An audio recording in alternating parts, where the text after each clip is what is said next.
Thank you for joining us as the U.S. Department of the Treasury presents the 2021 Freedman's Bank Forum. And now, please turn your attention to the screens as we begin our program with a video message.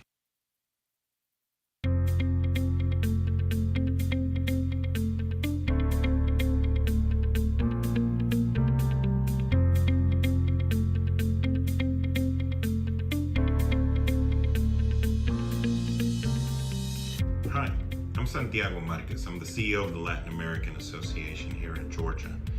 And I'm proud to talk about the efforts of the recovery and how it's helped our local community here in Georgia.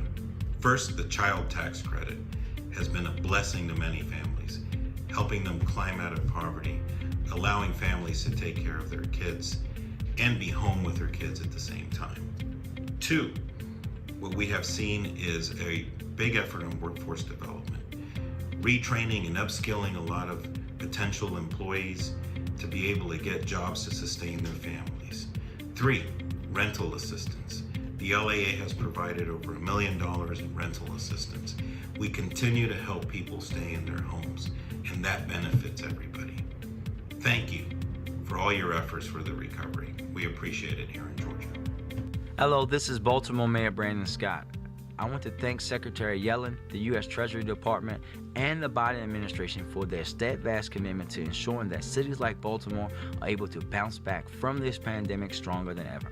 As mayor, I apply an equity-centered approach towards everything my administration does, and am grateful to have federal partners that understand the importance of not only building back, but building back better. In a city like Baltimore, with deep systematic challenges even before the pandemic, we are being strategic and targeted in our approach with an eye toward making a definitive, measured impact on our city through a lens of equity. The pandemic has laid bare many of these systematic issues. We are putting these federal dollars to good use, helping us to continue the fight against COVID and ensuring equitable economic recovery. Not only that, we are making unprecedented investments in community-based violence prevention, workforce development, and setting the groundwork to close the digital divide for good. With dollars from the American Rescue Plan, the Bipartisan Infrastructure Bill, and Build Back Better, we have a once-in-a-lifetime opportunity to address systematic inequity and transform our city, to improve infrastructure and access to economic opportunities and vital services, provide affordable housing, and supply traditionally disadvantaged residents with the chance to participate in a modern and vibrant local workforce. I look forward to working with our federal, state, nonprofit, and private partners to continue to build up and realize our shared vision for a better future. Thank you. I'm Felicia Wong, President and CEO of the Roosevelt Institute. We work on economic policy, and we believe that a more equitable economy and democracy are possible. Now, this might sound counterintuitive given how difficult life is for so many right now, but I'm optimistic. And that's because the pandemic has shown that our old ideas for solving problems just won't work anymore. President Biden's economic team really learned from the Great Recession, and so they knew that when COVID hit, they had to act. The American Rescue Plan took bold economic policy stances, like enacting a child tax credit that meant that 3.5 million American kids didn't go hungry. The actions government took early in the pandemic are making life better for working class Americans. You don't see this in the news much, but close to 2/3 of jobs, largely concentrated in the bottom half of the income distribution, are seeing real hourly wage increases. And these government-centered approaches to recovery have become the new common sense, way more quickly than I really would have thought possible. And this isn't just about recovery from our current problems. It is also about a fundamental rethinking of our economic future and government's ability to invest in big new things. A new economy is possible, one that's better for Black and brown people, for workers, for women, around the world, and here at home in the United States.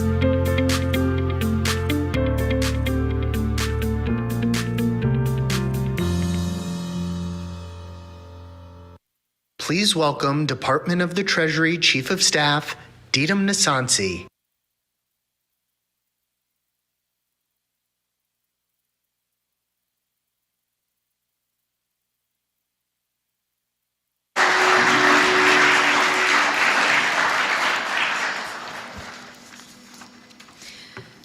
Good morning, everyone.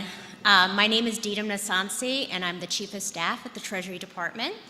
I'd like to welcome all of you to Freedman's Bank Forum. A tremendous thank you for all of you joining us in person, and a warm hello to all of you who are joining us virtually. We're so glad you can join for conversations about one of our administration's central priorities. As Secretary Yellen said earlier this year, long before a single American was infected with COVID-19, millions of people in this country were running up against a series of long-term structural economic challenges that undermine their ability to make a good living. One of these structural challenges is persistent racial inequity. Since day one, this administration has focused its attention on addressing these inequities. And here at Treasury, this goal has framed our work, from our programs to our outreach to our team itself. Advancing racial equity is not just a moral priority for our country, it is also critical to our economic success. Today's forum, launched by Secretary Jack Lew, is an opportunity for us to discuss progress and potential, to evaluate how far we've come and consider the road we still must travel. We'll hear from a renowned set of speakers and panelists, from our experts here at Treasury to our colleagues across the administration, all of whom will present ideas for addressing racial economic disparities.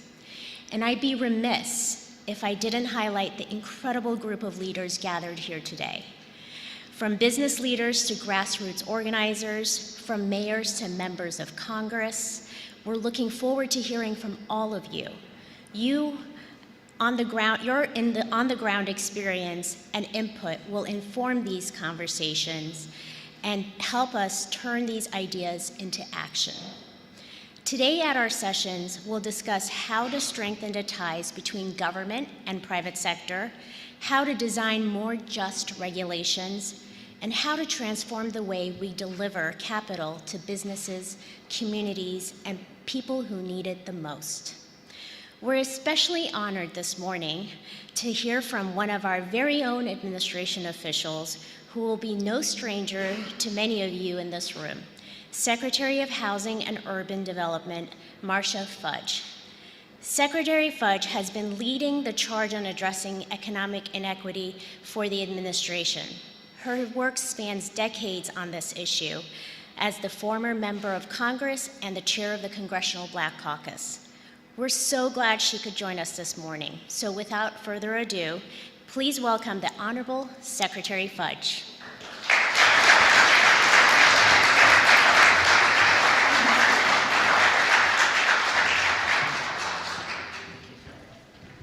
Morning. You got it. Thank you so much. Let me thank Chief Nasansi for your kind introduction. Madam Vice President, I'm not sure is here, but will be joining us, and Secretary Yellen for relaunching the Freedman's Bank Forum, part of this administration's commitment to address America's racial wealth divide. And thank you to all of my colleagues, all of the speakers, and I especially want to say thank you to my staff, my team at HUD, and a very bright young man, Mr. Fields, who helped us put all of this together. 157 years ago, Congress established the Freedman's Bank in recognition of a fundamental truth, that our government owed emancipated African Americans more than just freedom from physical bondage. We owed them freedom from financial bondage as well. We owed them opportunity to experience freedom from poverty and freedom from want. We owed them a fair chance to experience prosperity, to live their own American dream. Yet today, for too many, the American dream remains a dream deferred. Too many Black people remain trapped in poverty. Too many Black children are born behind the starting line of life and playing catch up from their very first days. Today, the home ownership gap between Black and white families is wider than it was in 1968, when it was legal to discriminate based on race. This administration understands that home ownership provides us with a crucial path to build a source of wealth that can pass down to our children and our grandchildren. That is why we are working with intentionality to break down barriers that have prevented generations of Black Americans from buying a home. The President's Build Back Better Act contains the single largest and most comprehensive investment in affordable housing that has ever been made. It provides $150 billion to build, restore, or preserve more than 1 million affordable homes.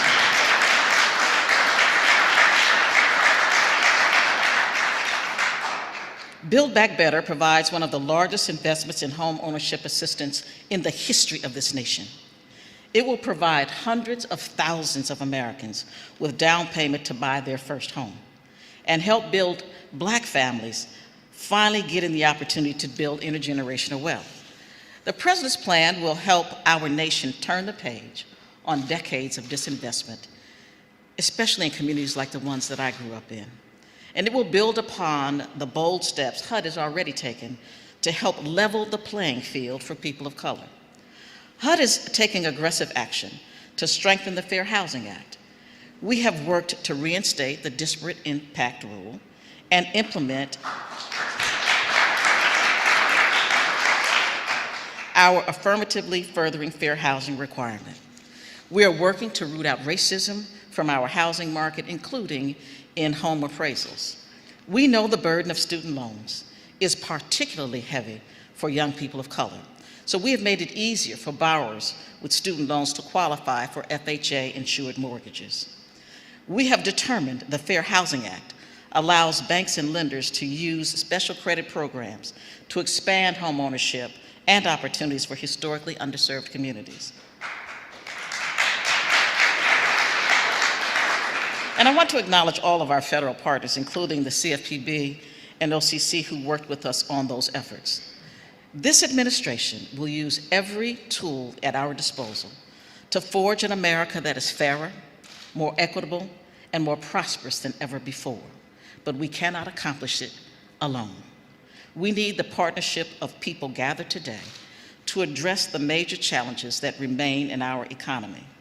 We know, for example, that the number of Black-owned banks has decreased by more than 50% over the last 2 decades.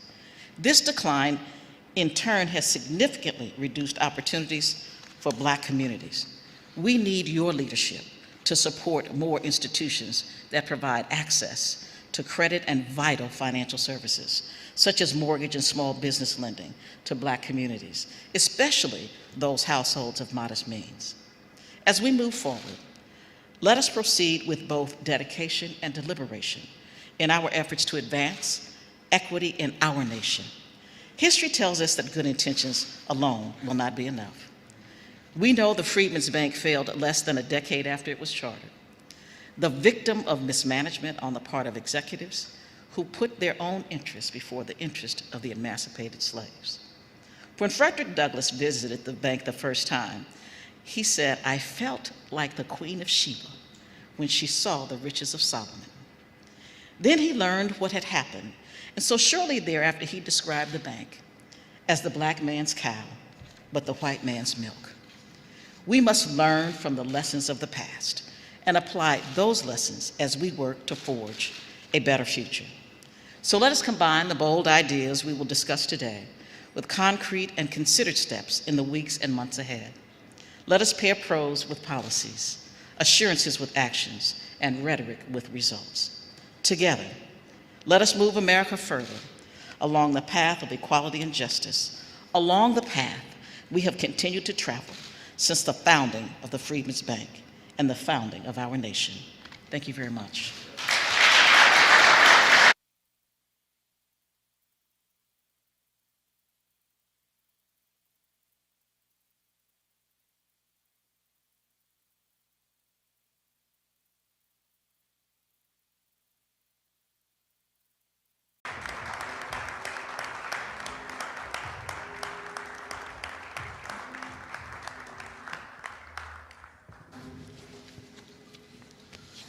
Good morning to everyone. It is so good to see you here at the Treasury Department. And I will keep my remarks short because my view is that our actions speak louder than our words, and it's great to have in this room a number of organizations that are taking actions to address this issue. Fundamentally, this is an issue about racial equity, but it's also an issue that speaks to the economic potential of our country. The President and Secretary Yellen understand that ultimately for America to succeed, all Americans need to succeed, and that's why we are here today. In addition to the investment we're making today through the emergency capital project that we have investment program, which we have made a $9 billion investment in minority-owned banks and depository institutions, as well as CDFIs. The Treasury Department is focused on making sure that we work closely with the public sector, private sector, and nonprofits to advance this cause in a meaningful way. Today's conversation will give us a chance to delve into what is happening in the field and how institutions are using this capital to advance this important work. But before we get to the panel, I want to say a few thank yous. One is to John Hope Bryant, who many years ago came to Secretary Lou and proposed renaming the Freedman's Bank building to help us remember the history and legacy of what happened at the Freedman's Bank, but also calling on us to bring attention to these issues in a meaningful way here at Treasury. This conference is our attempt to help bring together a group of people who are focused on these issues in order to make sure that we remember that legacy and we vow to improve the way we deal with these issues in our country. I also want to thank the staff here at Treasury, Dr. Lorraine Cole especially, who's Treasury Director of the Office of Minority and Women Inclusion, and Sidney Page, who leads one of our critical offices. As you all know, nothing is possible without the quality work of the career staff here at Treasury, and I want to thank all of them for their efforts. With that, I'd like to move to our panel, who will talk about these issues in more detail. Thank you.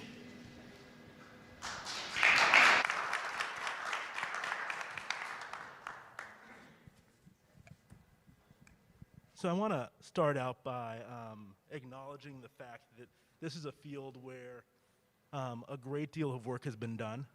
Since the murder of George Floyd, a number of organizations in this room have made commitments or redoubled their commitments in terms of capital, but also human capital devoted to working on this set of issues.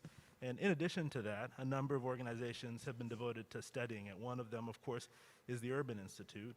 Sarah, I know that you released a paper, I think today, that spoke to these issues. And I'd like to ask you just first off to tell us a little bit about where do you think the field is at the moment? Thank you, Ollie. And huge kudos to the Treasury Department to continue to keep this focus and to bring us all together. So thank you. So the community development finance ecosystem, which is only one part of the corporate commitments that many companies and philanthropy and others made in the last year and a half, that field has been growing and becoming further developed for some time.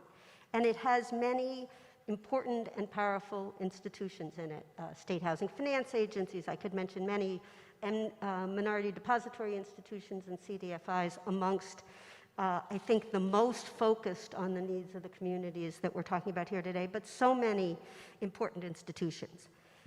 It's a great, impressive field, one I've been proud to be part of for many years, but it is not at any way scaled to the size of the problem or efforts that we're talking about today. And just one example, CDFI assets represent less than 1% of the 8.3 trillion combined assets of banks and credit unions.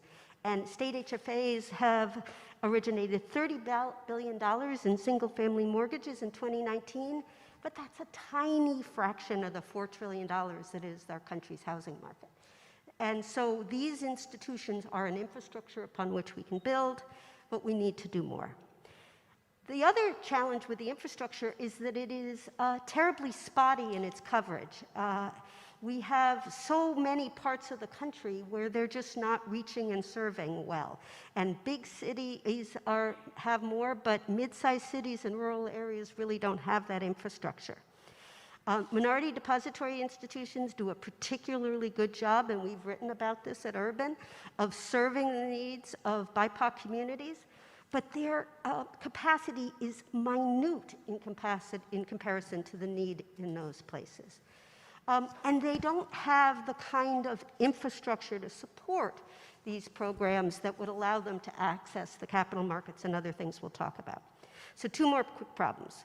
A lot of these programs are financing, but being capital ready is a huge issue for the businesses, the families, the firms, the neighborhoods. And too little yet of our attention as a country over the last decades has been focused on that infrastructure so that we can get to the financing programs. And then finally, we have a real problem with transparency. We don't see what is and is not going there. So many of our regulatory programs don't measure particularly, don't disaggregate the data about the race of the communities that are being served. So a great platform to build on, but a lot of work to do. Thank you for that, Sarah. And I think one of the things that we benefit from here is that we have 2 leaders of institutions who have received ESIP funds. And it would be great to hear from them in terms of how they plan to use this money, but also in response to what Sarah has found, what help is needed by your institutions, but also by the field. Good. It's great to be here. I'm Joseph Haskins again from Harbor Bankshares Corporation, the parent of Harbor Bank in Baltimore City. Mr. Secretary, or Deputy Secretary, I have to take a moment to acknowledge that my mayor is present, so you'll know that there's a close working relationship. And so if Brandon Scott would just kind of stand and raise his hand, I just want you to know that there's a close...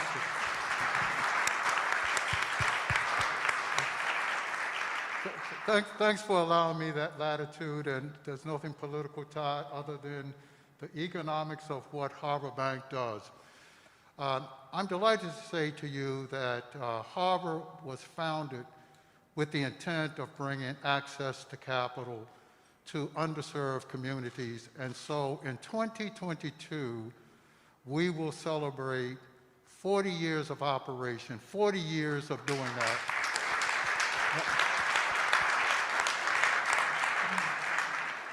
Now, I'll ask you all to give me a little latitude because I'm one of the co-founders, so hopefully you'll think I was a child prodigy than really recognizing the fullness of my age. But Harbor Bankshares Corporation is really 4 entities. The Harbor Bank of Maryland, which is the mothership, and has been providing capital to our community forever. But what I saw about 20 years ago is that our community needed more than just debt. They needed access and they needed equity. And so I formed 3 other subsidiaries, which allows us to do equity and also allows us to do loans that are not totally bankable. And so we formed a CDC. The joy of what we did is that the bank is a CDFI program institution. The holding company is a CDFI holding company, and our bank is a CDFI. So it gave us the ability to work closely with Treasury to be able to look at the larger needs that we see in the community. So when you ask, what will I do with the money? 1, capital will be enhanced at the bank level, which will allow me to expand on the kind of loans that I'm doing in the community. Capital for many of the MDIs and CDFI institutions have historically been a challenge. And so these dollars allow us to meet capital levels that the regulators require, which allows us to lend more. That's 1. 2, we will look at expanding our lending in our private sector entity, which will look at a combination of both patient capital in terms of mezzanine lending, as well as equity. everything can't be debt. And debt is one of the fastest killers of so many of our businesses. They don't get an opportunity. They don't get an opportunity to live through the critical early periods that are necessary before they can actually take hold. Our third emphasis will be around supporting our SSBIC, which we took the initiative to establish ourselves in a position where we can further bring capital from the different levels of need that are there. So we talk about access. With these 4 different entities, it will allow us to create access. So we will create capital, which allows greater lending at the bank. We create equity, and we create mezzanine, both in the CDC and the private equity. And what we also do is look at enhancing the technology, which allows us to reach out and touch aspects of the community that has not heretofore existed. What you all should know, and I say this in my brief comments as you take, many of the urban community that you all look at or see know about food deserts. What you miss is that they're banking deserts. They're financial institution deserts. And so disproportionately, many of our constituents are left to go to fast money lenders, hot money lenders, check cashing places, and disproportionately spend resources that they can ill afford, which can be better used by their families. That's our focus, these dollars, and I'm delighted to say, and you'll see the report, we were a recipient of $71.2 million, and Mr. Secretary, Deputy Secretary, if you'll say to Secretary Yellen and the rest that I am delighted that we finally got to numbers that are realistic. Thank you very much.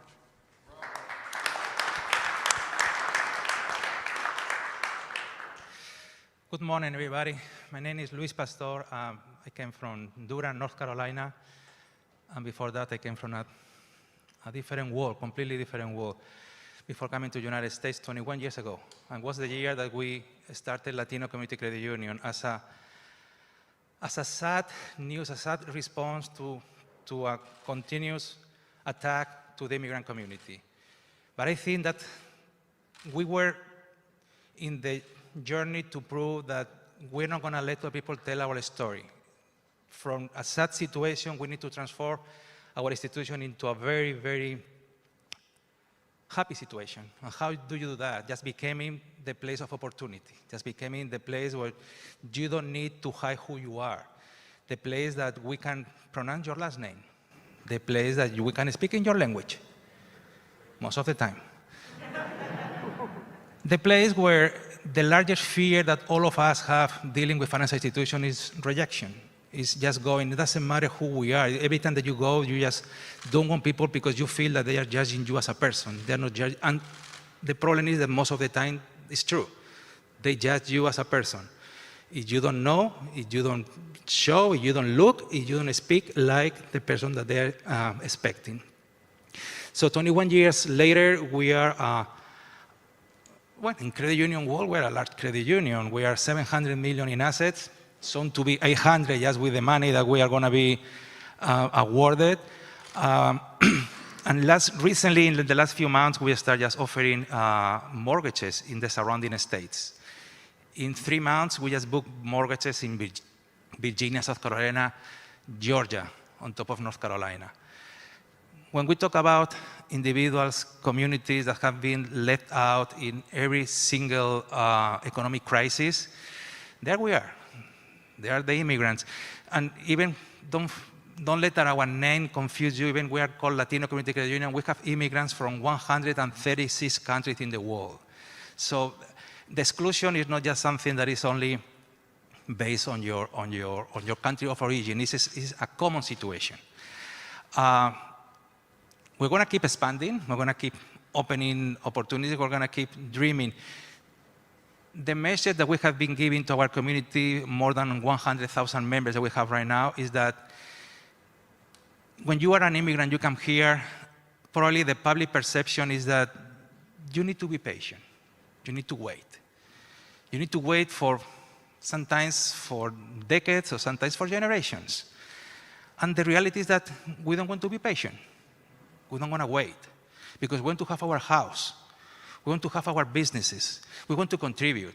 We want to be able to provide some wealth and transfer this wealth to our kids because that's the reason why we came here, not to be patient. We want to be patient, we can stay where we are. But the whole system has been always telling us that you have enough just to survive another year, that you have enough to, so when suddenly institutions, Treasury, super wealthy donors start seeing that through economic development is how you can start really building communities. It's time for us to realize that we don't need to be patient. We don't want to be patient. We need to realize that we are the solution that our community is looking for. We were started by our own leaders in our community because nobody was able to open an account for us. And now everybody's looking for the Latino market in North Carolina. You know what? Too late. Too late.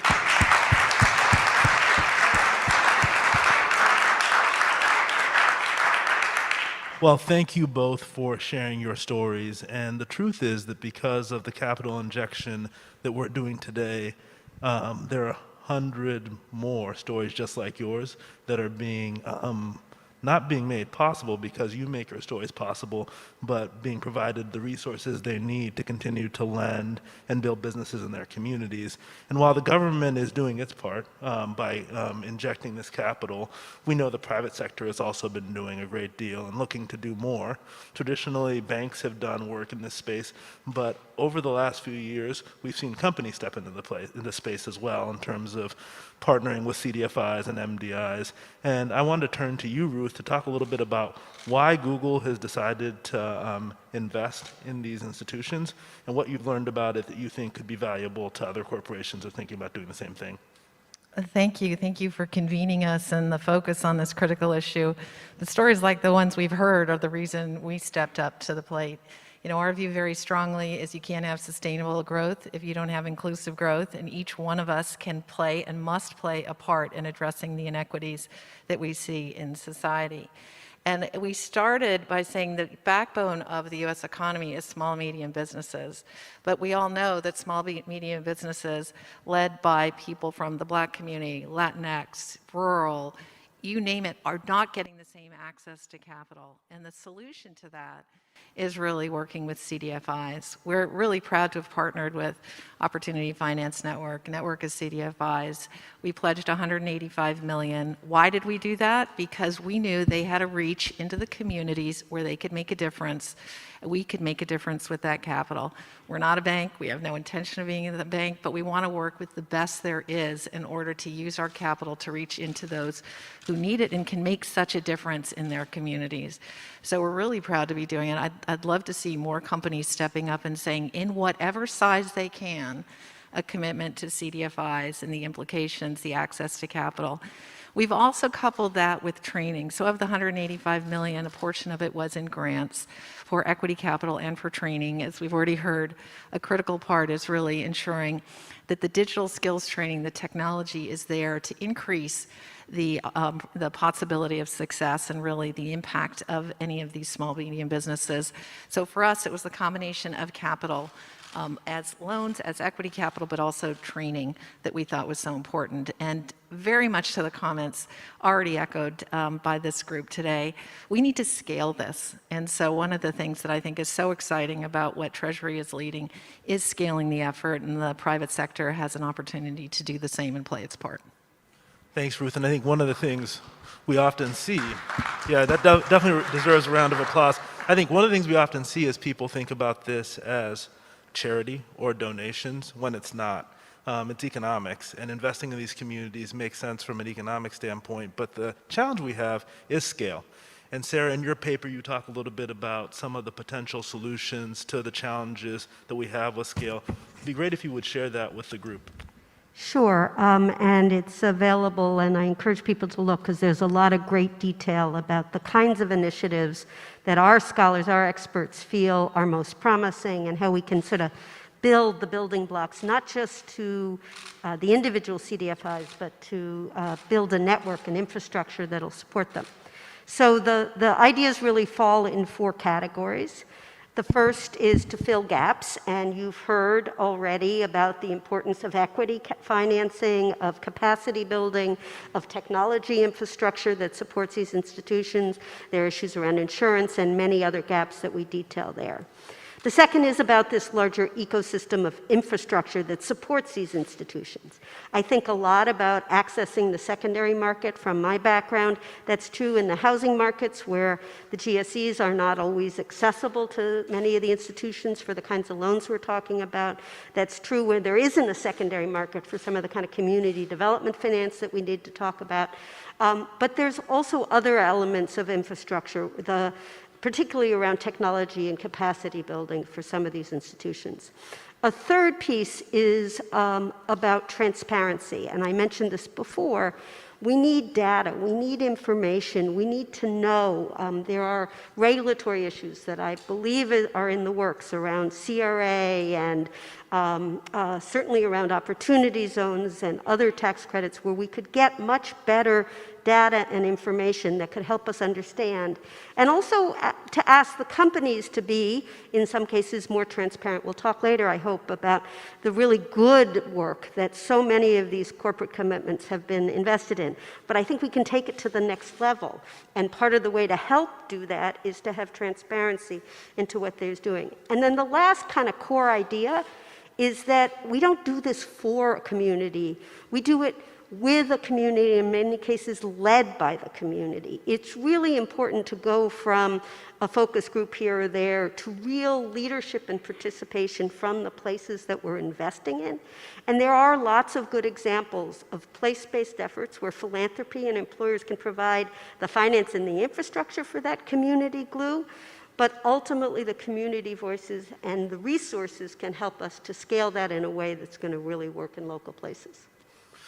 I think that's a great point, and I think one of the things that we focus on often, and I think is important, is making sure that we get capital in these communities, because it is critical that marginalized communities have access, the same access to capital that other communities have. But we know that it takes more than just capital to grow small businesses. John Rogers often reminds me that people need business to stay successful, so you need customers ultimately, but a big piece of this is technical assistance. Congress provided us through the Small Business Credit Initiative with $500 million to provide technical assistance to small businesses in partnership with the Commerce Department.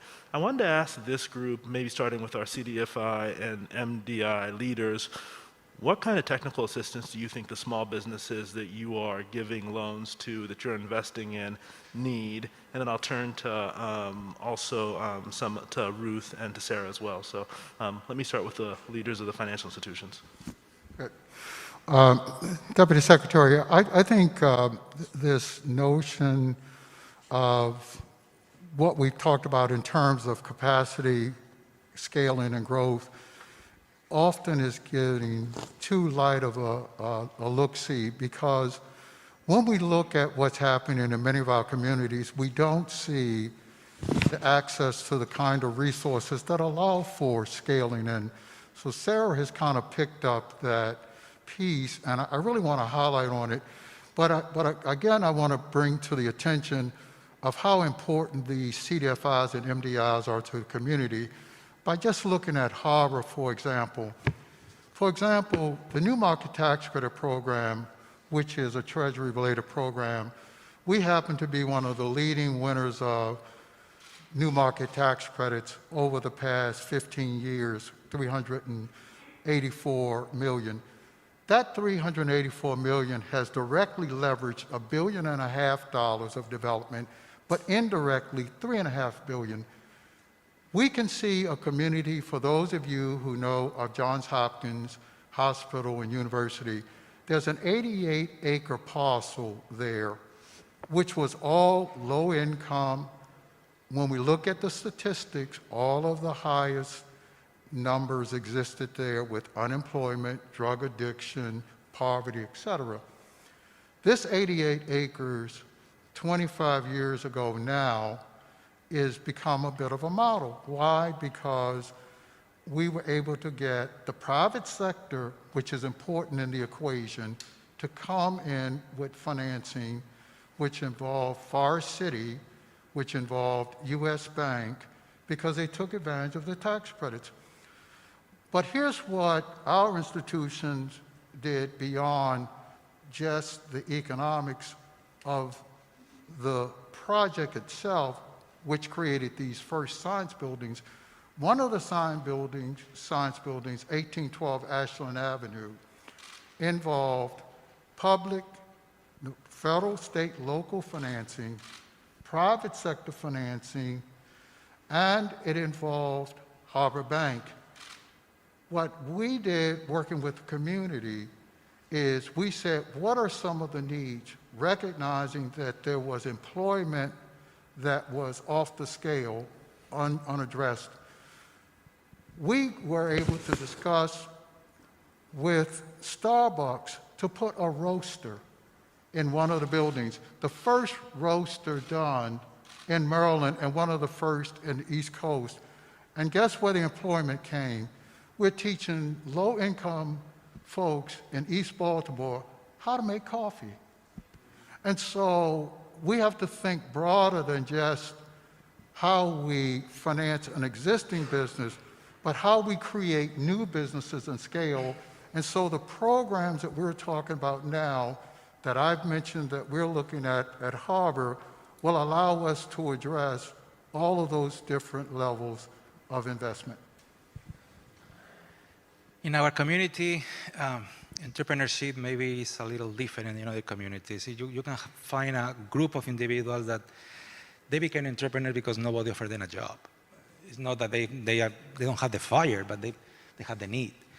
You may have another group that they have a job, but the job is not enough. So they need to start doing something on weekends, at night, because and probably if they will be able to have a better job, they will not to spend nights or weekends away from their family, because this is just to provide enough food at the table. And you have a group of people that they really want to start their own, they have an idea, they want to start something different. We as a credit union, we focus in the first two groups, in the people that nobody employ, in the people that you are employed but not enough. What do we need from there? We need collaboration. We are not the solution for everything. We have the credibility with the community. So we need to partner with public institutions. We need to partner with community colleges. We need to partner with private money, private foundation, because some of these communities, what they need is longer support, because in order to move your little idea to something more permanent, you're going to need a lot of technical assistance. You're going to need somebody that can give you an answer every time that you have a problem. Is this the credit union? Probably we are not. Probably we are part of the equation that we need to put together. And I think that's the only way that you're going to be able to really to build communities, when everybody's working in the same direction. But we cannot keep thinking that it is such a large group of individuals that they don't prosper, the country is going to prosper. So we just need to understand that everybody has a need, and we want to be part of the solution. You've actually heard the reason we're motivated to focus on digital skills training. We started our program years ago. It goes back to my prior comment that to have sustainable growth, you need inclusive growth, which means everybody should have access to the exciting, high-paying growth jobs of the future. And we started with an IT training program years ago. During the pandemic, 1 in 3 small businesses said they would have failed if they did not have digital skills training. And that really underscored the imperative of making sure we were doing all that we could around digital skills training. We've evolved our program. We now have 4 certificate programs. Rather than just training people to hire for Google, we said, let's create a certificate. It can travel wherever anyone wants to go. We have one in IT support, data analytics, project management, and user experience. And our view was these are certificates from zero base within 3 to 8 months. You can get a certificate. And then we said, you know, to make it even more potent, let's build a consortium of companies. This is about the private sector coming together. We now have more than 150 companies in the consortium. We'll have to include anyone else who would take the certificate and employ people. What we have found in our Grow with Google training program is that we are disproportionately training people from underserved communities. And that, to us, is what is so exciting and extraordinary about the program. And very much to your comment, we then said, where else can we partner? Community colleges. So we've teamed up and we're actually working with community colleges to further accelerate the digital skills training. As part of our work with CDFIs, we've said, going back to that statistic, 1 in 3 small businesses would have failed during the pandemic without digital skills. Let's include this as part of the solution. It's capital and it's digital skills training. It's an integrated approach to trying to address really access to opportunity. And I, again, would love to include as many people in this program because I do think it's about working across the private sector and working with the public sector.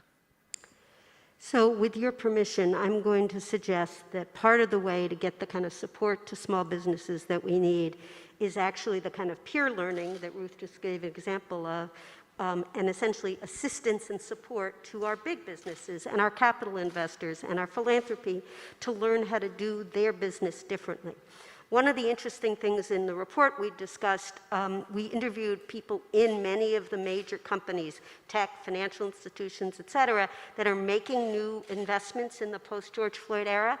And the most exciting and probably the most important thing that we learned was actually not about how many dollars they deployed, although we are seeing that many of them have re-granted on the pledges at a rapid pace to other institutions who now have to get it out into community.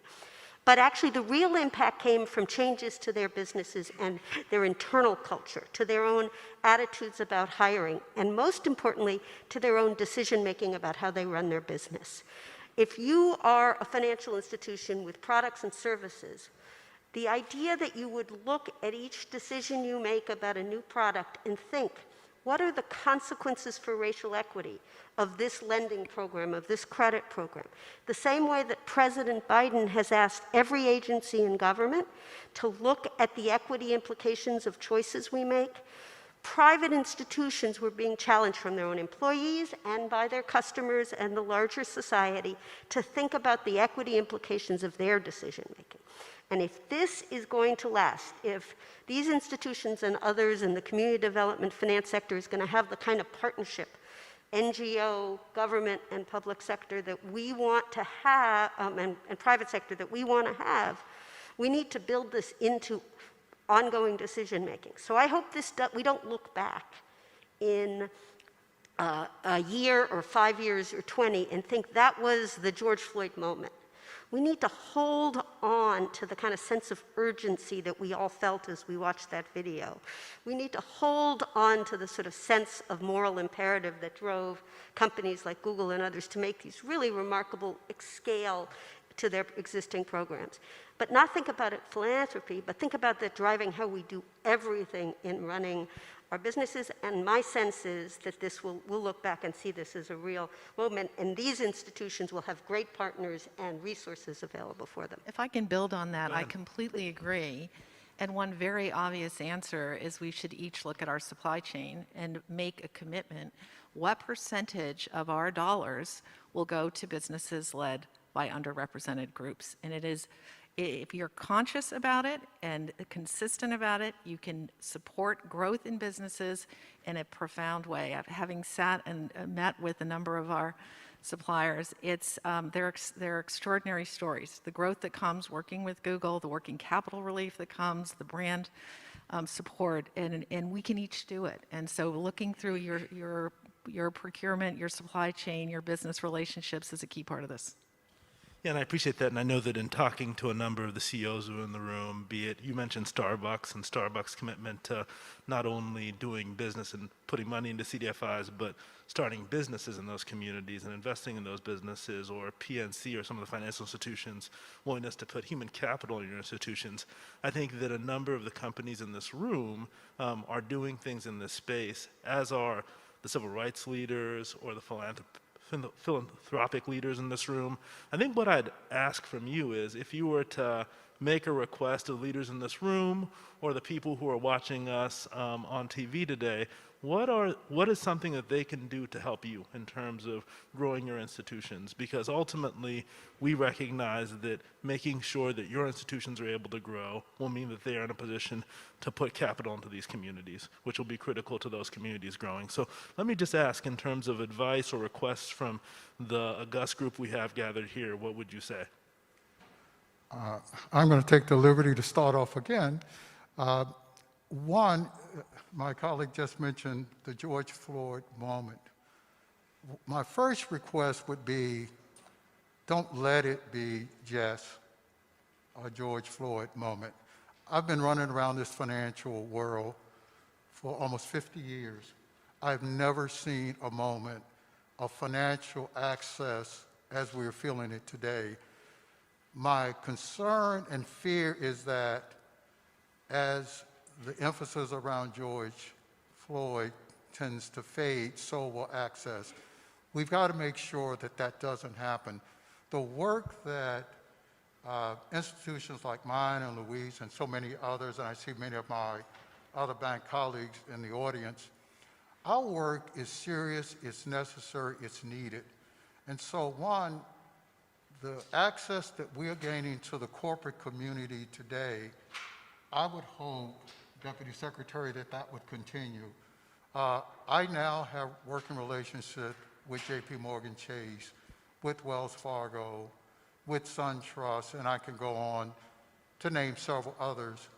I can tell you that that relationship escalated over these past year and a half to 2 years.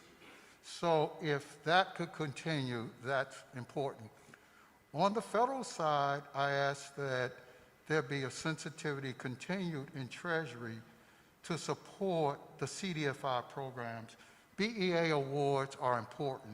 New market tax credits are important. These are programs, and I can go on without naming them all, that are important to the businesses that we do in our respective communities. I'm also asking and suggesting that there's a sensitivity that's shared from the federal level to local communities, and I've already acknowledged the mayor here, but there's got to be a coordinated working relationship, and for the corporate community to respect the challenges that they are dealing with also. So communication and dialogue are important. This kind of session for me, I think is just unbelievable. I thank John Bryan for taking the initiative to press for such a forum, because these are the kind of forums that can help change. But we don't need momentary commitments for somebody to feel good about their commitment for a minute, but to understand that these are ongoing challenges, and with institutions like mine and Louise that have been around for years, making a difference. People like to call on us and say, well, let me see your metrics, let me see measuring standards and et cetera.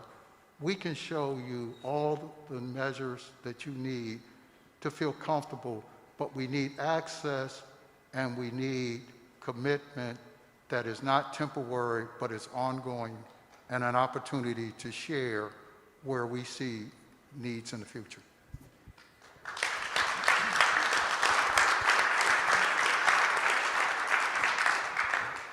So for the global companies or the large philanthropic leaders, my first request will be acknowledge that we exist.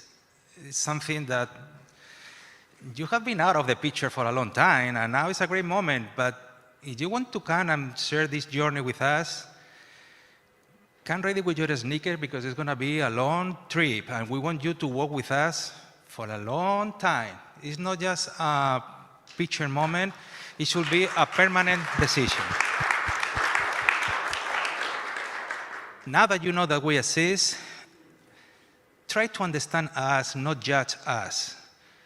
If you want to be, you are sitting in this foundation and you want to, and you don't understand what we do, you don't understand that you alleviate poverty or crime or exclusion, through small business loans or through a credit card or through a saving account, have the humility to learn first. Don't come here and tell me in my face that I don't know what I'm doing, because I maybe not like it. So join us, feel our pain, feel our joy as well. But understand us. There is we were so fortunate to receive a philanthropic contribution from McKinsey Scott. Out of the blue, $10 million. No commitments. Just give me a one page in 1 year to tell what have you done with our money. Wow, thank you. We have done a lot of things, including being here today. So if we see these people that they really believe that we know what we are doing, because we decide this career, that doesn't mean that we are second-class professionals. The society may consider us second-class citizens, but we're not second-class professionals. We make a speak with an accent, but we don't think with an accent. We really can deliver.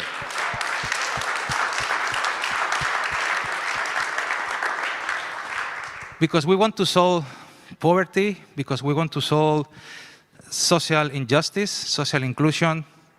This is not that we are less or we're not ready for the big scenario. We are. We are ready, so just give us the opportunity.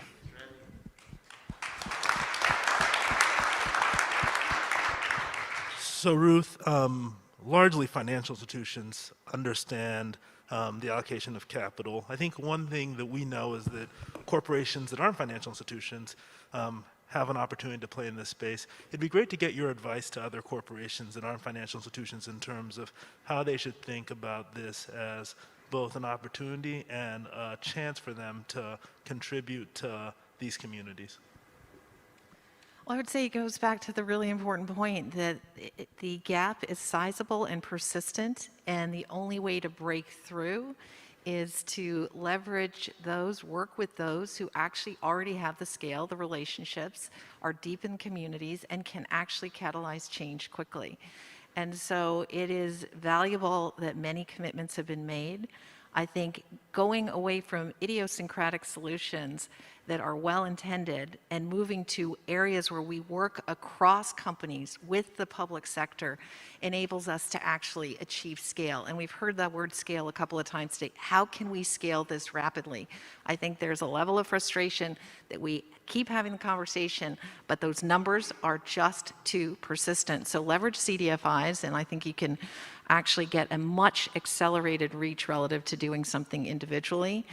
And then to Sarah's point, be transparent in disclosure about capital committed and how it's drawn down. I think the importance for who we each are as companies, what it means for our teams, our employees, they're motivated by it. They want to see that we're companies with purpose and that we're making a difference in our communities. And that would be my call to everyone to look at the opportunities around us. There are so many amazing groups here.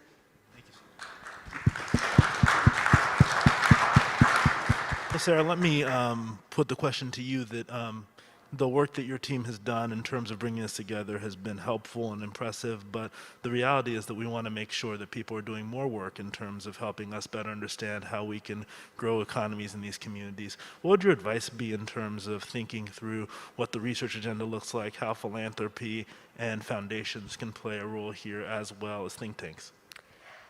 Thank you.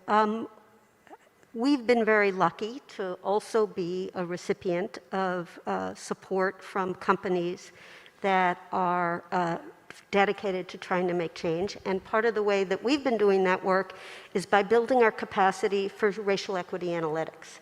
And not just race, but also other dimensions of difference, by geography, by place, by community, by income. The imperative that people make decisions informed by information. This should not be different than how we go about doing our business, where as a CFO, I'm sure you are looking at analytics on every dimension of your business. And we should understand how our work, how our public programs, how our place-based initiatives are serving needs, and use information and technology and the power it gives us to target that information. So the other thing, I love the idea of companies coming together, of NGOs, of CDFIs, of MDIs coming together around a shared information base so that we're all kind of getting to solutions faster using data and technology. And so the approach, again, that the Biden administration has taken to really using information and understanding what the choices they're making, that can be driven by data and analytics, and so too can the private sector. Well, thank you, Sarah. Let me turn to the panelists to see if they want to have any final word before I close off this panel, and then give the audience a chance to thank all of you. But we'll start with you, Ruth, and then we'll work our way down. I just want to say thank you to you and Secretary Yellen for your leadership on this. It's critically important, and the time is unequivocally now, so thank you. My last request will be, we're in a crisis. Don't just remember us when there are crises. Remember us when there are a good party as well, because we want to be part of the fun as well. So just come to us, but don't forget that we exist when there is this pandemic pass or this financial crisis pass. It looks like we are only there when you don't see another solution. So we're there all the time. I also want to thank Secretary Yellen and Deputy Secretary Adeyemo. This has been, for me, an impactful forum. I would ask that you would continue to support it in a significant way. And I would ask that you also consider the resources that you put into the program to help support the CDFI MDIs, because without easy access to capital, it won't happen. As we've already talked about the importance of changing the dynamics of the world, we know that MDIs and CDFIs cannot access the capital markets the same way as many major institutions. And because we can't, our ability to raise capital that allow us to, going back to the word my colleagues have used often, scaled, will not be possible. With the scaling comes the ability of us to deliver the financial access to resources that will change communities. Thank you very much. Thank you. I just wanted to note the importance of the setting we're in right now in the Treasury Department. This is a building where we think about the financial health of the country as a whole, and we think about the balance sheet, if you will, that is the American economy, the assets that we have. And what I've liked about this conversation is that it is a conversation about the assets and the capacity to grow our economy, to heal many of our divisions, that comes from making the right choices about where we invest and how we invest. So thank you for continued leadership and remembering that this is about investing in what's going to help heal and grow our country by taking advantage of the skills of everyone. So thank you for that, Sarah. And I'd like to thank two people, Chris Weaver and Noel Poyo, who are the staff members who have driven this work.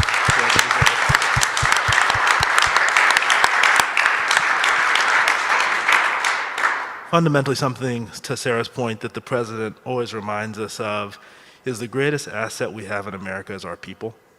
People who live in these communities. And I think this morning I was talking to someone and they said, while opportunity isn't equally distributed in this country, talent is. So how do we reach the talent in marginalized communities and give them those opportunities is the critical question that we're trying to answer here.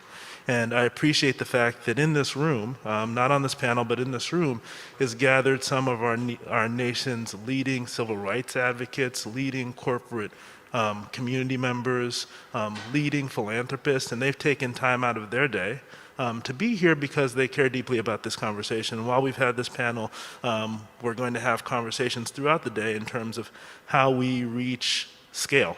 Because ultimately, this cannot just be the George Floyd moment. It needs to be a transformative moment for our country in which we make investments that have been long needed in these communities in order to unlock not only the potential of these communities, but unlock the potential of our country. That's ultimately what we're here to do. And I appreciate the commitment of those in this room, but the thing that we know is that we need to scale that commitment to those people who aren't in this room. And I look forward to working with all of you to do that, and I want you to join me in thanking the members of our panel for their leadership and for their comments today, and I look forward to continuing the conversation.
Everyone, please welcome Secretary of the Treasury Janet L. Yellen and the Vice President of the United States, Kamala Harris.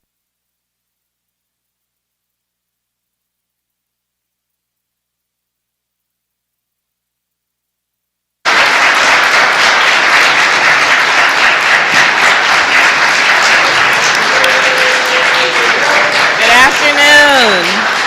Or good morning. Good morning, everyone. Please have a seat. Good morning. Good morning. Good morning. It is my great pleasure to be here with Secretary Yellen and with all of you. We're looking forward to a robust and in-depth conversation. And Secretary Yellen, I want to thank you for inviting me to share this morning with you to have this very important discussion. And to everyone, there are many leaders in this room. It's a room full of leaders. I want to thank you for being here today and for joining us. Earlier this year, I welcomed Mother Viola Fletcher and her younger brother, Mr. Hughes Van Ellis, to my ceremonial office at the Executive Office Building.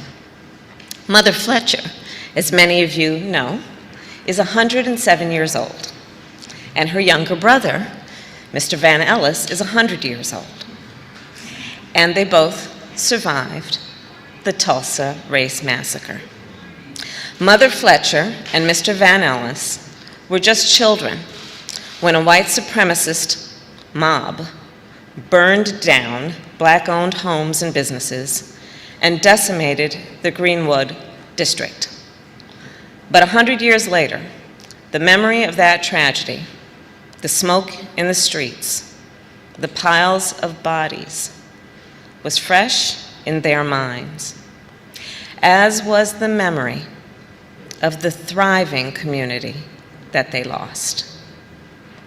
By their account, by every account, the Greenwood district was a very special place, and I think we all know was a very intentional place.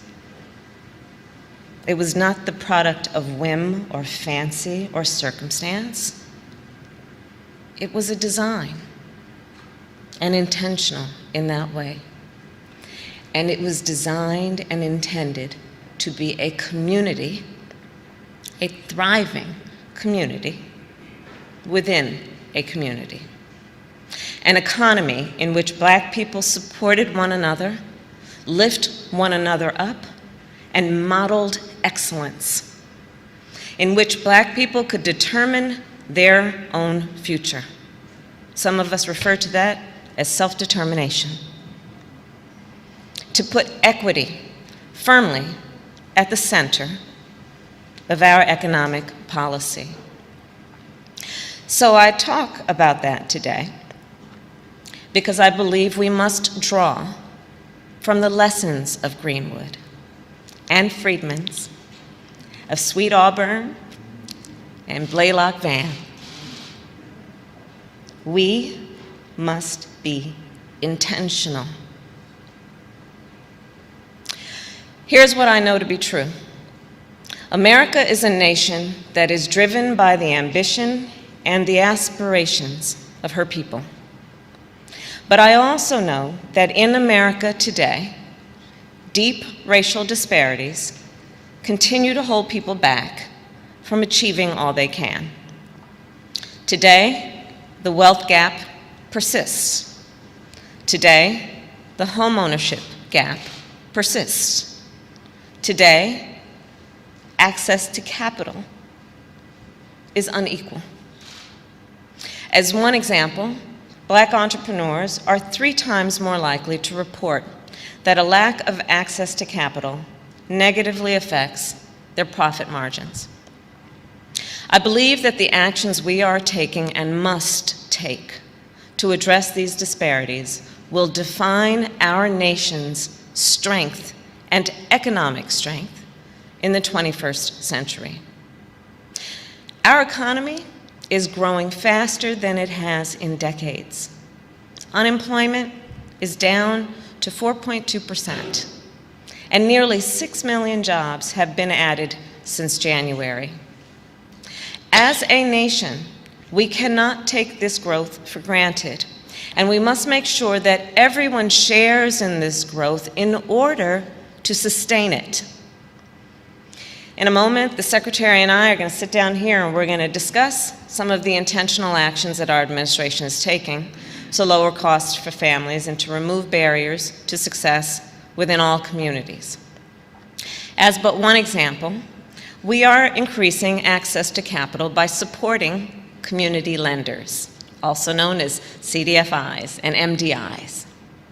One of the last actions, in fact, that I took as a United States Senator was to team up with Senator Mark Warner, Leader Chuck Schumer, Senator Cory Booker, Senator Mike Crapo, Chairman Sherrod Brown, and Chairwoman Maxine Waters, who is here today.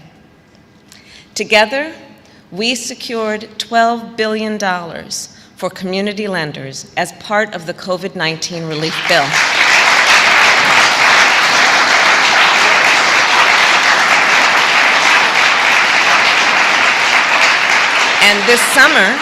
And this summer, we released $1.25 billion of those dollars through our rapid response program. And we were very excited about that. The Secretary and I did that together with so many of the leaders who are here.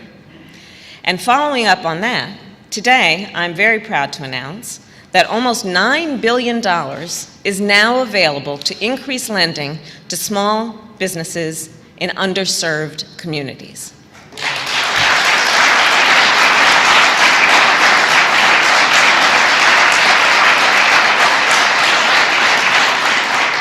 And I'll say, yes, that's a lot of money. I'm going to go off script for a minute.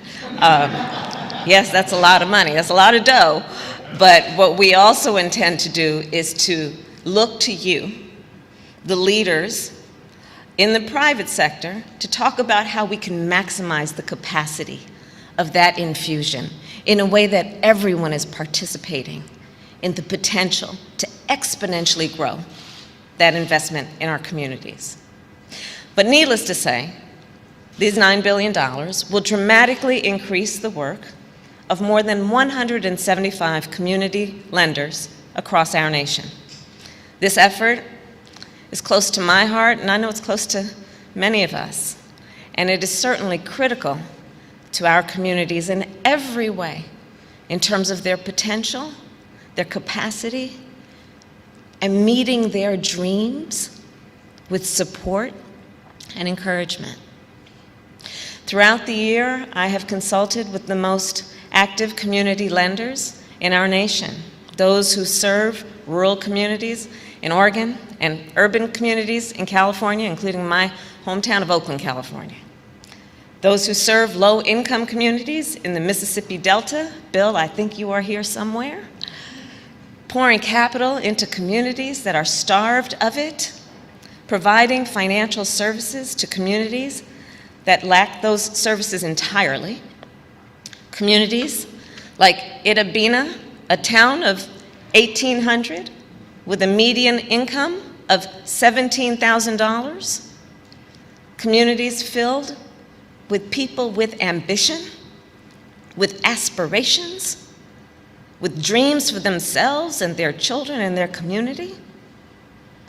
I have consulted with many community lenders who serve tribal communities in the plains of South Dakota, where Native women are making quilts that are important to their community, knowing there is a market for it based on the culture and traditions of those communities, and who needed a community lender. They needed a lender, but it just so happens that the community lenders understand best the needs of these communities and see the potential then for growth.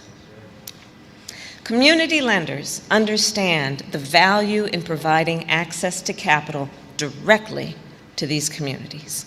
They sit down with the folks in these communities. They listen to the folks in these communities. They identify with and understand these communities, and that's what makes them so successful. And because they do, they add significant value to these communities and our entire country. So here's the bottom line. I believe that when we unlock the economic power of every community in America, there is nothing we cannot achieve in America. When we unlock that power, our families will be more secure, our businesses will be more successful, and our nation will be more competitive. When every community reaches its full potential, so too does America. And so ultimately, this is about the nation we are and the nation we want to be. So in closing, when I spoke with Mother Fletcher and Mr. Van Alice in June, it was clear how far we have come and how far we have yet to go. I promised them that we would keep working to fulfill the vision of the Greenwood District and the promise of America, that we would keep working to build a nation in which every person has the support they need to determine their own future. And that is exactly why we have all gathered here today, to do just that. Thank you all.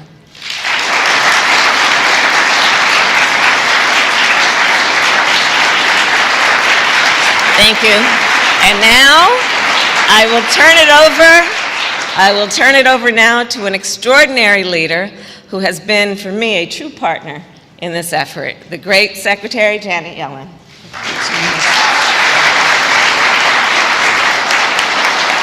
Thank you.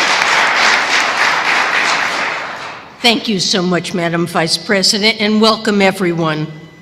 We're honored to host you at Treasury today. This is the Freedman's Bank Forum, and I know most of us are familiar with the history. Founded by Lincoln in 1865 to help newly freed slaves build wealth, the bank's books were in shambles by 1874, largely because of poor oversight by a Congress that had waning interest in Reconstruction. Frederick Douglass, who had agreed to be the bank's president, tried to save it. He deposited $10,000 of his own money, but the show of confidence didn't work.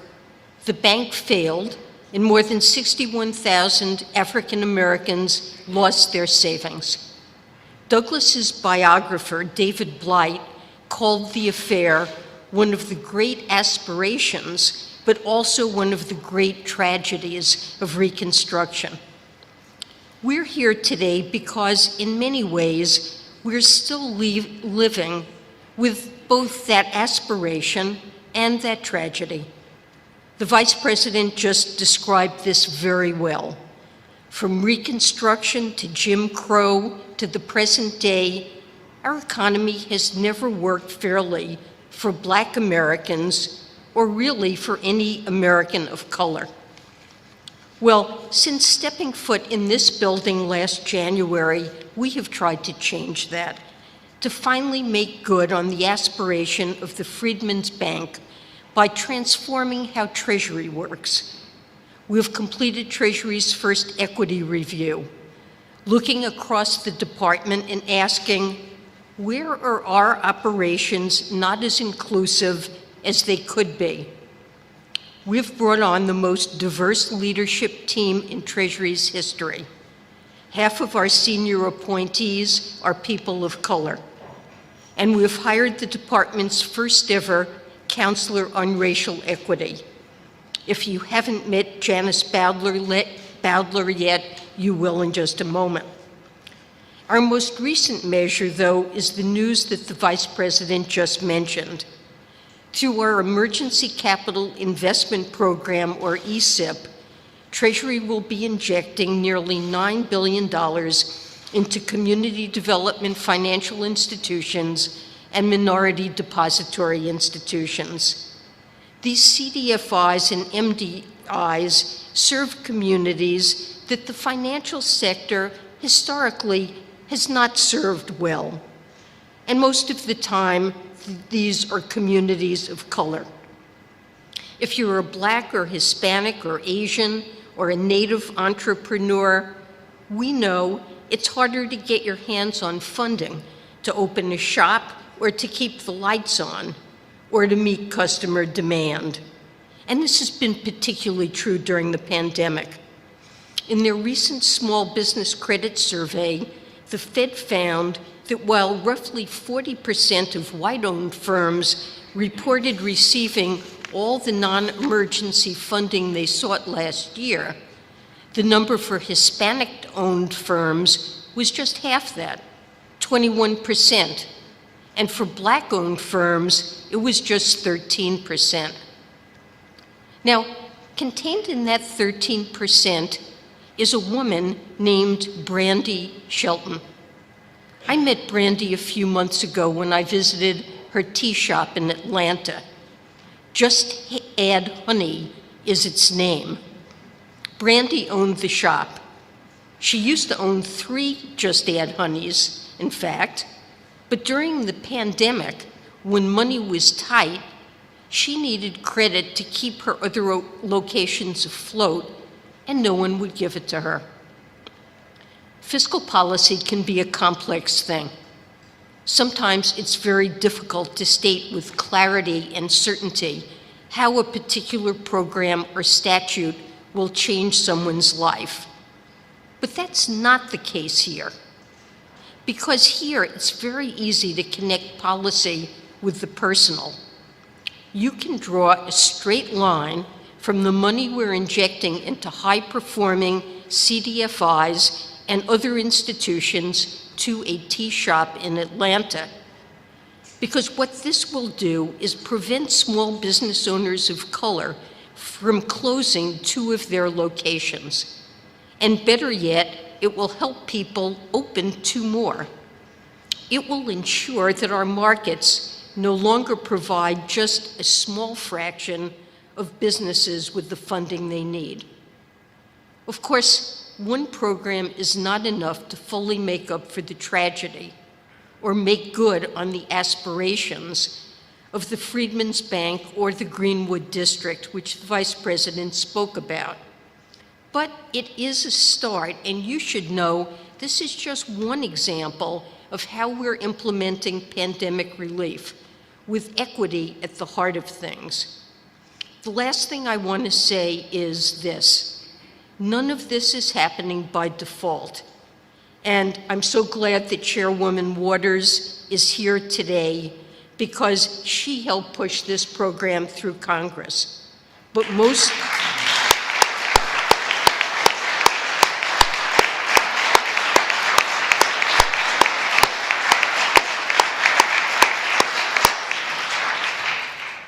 most of all, Madam Vice President, I want to thank you because you helped design the ESIP legislation when you were still Senator Harris, and you shepherded this program from a policy paper idea out into the world. Madam Vice President, thank you, and I'm looking forward to our conversation. So with that, let me invite Janice Bowdler, our new racial equity counselor, who's going to moderate for us.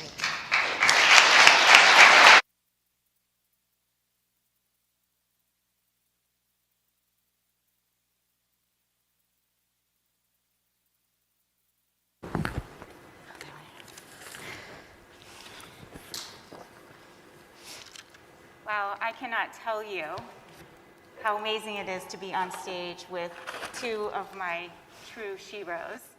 I have spent the last 2 decades of my career advocating for people of color to be able to build a nest egg that will secure their retirement, that they can share with their children. And it is an incredible honor to join an administration that is centering equity, that is putting issues of economic justice and equity at the heart of their agenda. Today we have with us clearly 2 people who you've already met, who need no introduction, who have been stalwart advocates for many years.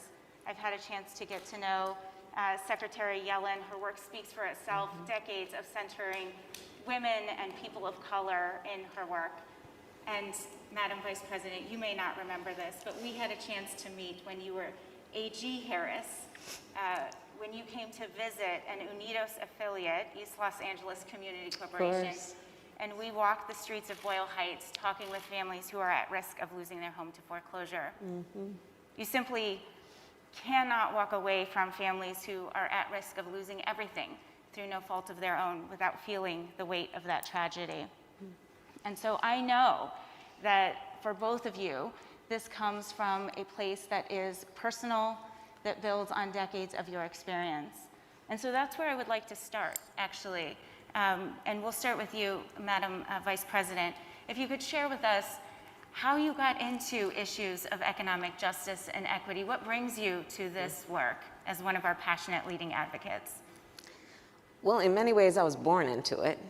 As many of you know, my parents were active in the civil rights movement, and I talk a lot about Thurgood Marshall being one of my heroes and guiding lights in terms of the work I've chosen to do. But it was Dr. King, remember, who was organizing the sanitation workers, who was, and I think, frankly, I think many of us do, that was part of why he was assassinated. Because he was starting to join intentionally the civil rights movement with the economic justice movement, in particular around organized labor, and building a powerful coalition, potentially. Understanding that the economic justice piece is something all people in our country have experienced, depending on where they've grown up and the conditions in which they have. A. Philip Randolph, another hero growing up, who of course organized the porters and was one of the first real incredibly forceful labor leaders, because he was organizing a group of porters, professional and black men, who, you know, it is the challenge of organizing workers, but then organizing workers in a system where people were legally not treated as equal, in addition to in the workplace not treated as equal. Let's not forget Fannie Lou Hamer. Remember that she thought about how she would basically provide for farmers free pigs and finance that, which is about a capital investment, so that they can then grow the capacity of their farms and, by extension, their wealth and economic health and wealth. So these were very much, in my childhood through my life, the examples of how you fight for justice. A big part of that is fighting for economic justice. And you mentioned, and I'll just talk briefly about this, but the foreclosure crisis. So when I was Attorney General, many of you may remember, I pulled California out of the negotiations with the big banks. It was very controversial at the time. I want to again acknowledge Congresswoman Maxine Waters, because you stood with me. And in the foreclosure crisis that started to really become evident around 2006-07, let's remember that black and brown home buyers were on average charged twice as much in terms of interest rates. And so by no coincidence, after I became Attorney General in 2011 and started tracking the foreclosure crisis, you will know that black and brown homeowners then were twice as likely to be foreclosed upon. It's a very blatant cause and effect. And so throughout my career and my life, I have seen vivid examples of this issue.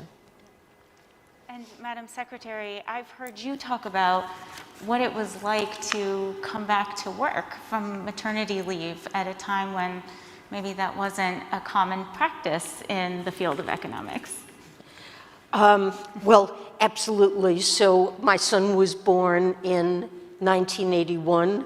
My husband and I both worked, and we realized that if we were both going to stay employed and have careers, it would be necessary to find affordable childcare. Now, fortunately, we were able to find it, and we could afford to hire someone who took wonderful care of our son. But what I realized from that experience and from all the work that I've done in labor economics and we've done here reviewing the child care situation is that child care in the United States is simply unaffordable for the vast majority of working families. It consumes, for those who get it, something like 13% of their income, and it holds many women, particularly women, back so that they're not able to advance their careers. And in addition, it's in part because families simply can't afford that. It's an occupation that pays very low wages and has very poor working conditions. And many, especially women of color, are employed doing that and trapped in jobs that are tremendously important to us as an economy, as a community, but really not able to make ends meet.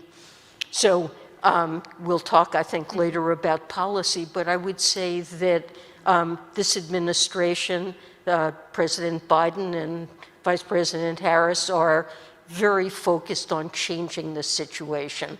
And our Build Back Better legislation, which is before Congress now, would make an enormous change to improve this.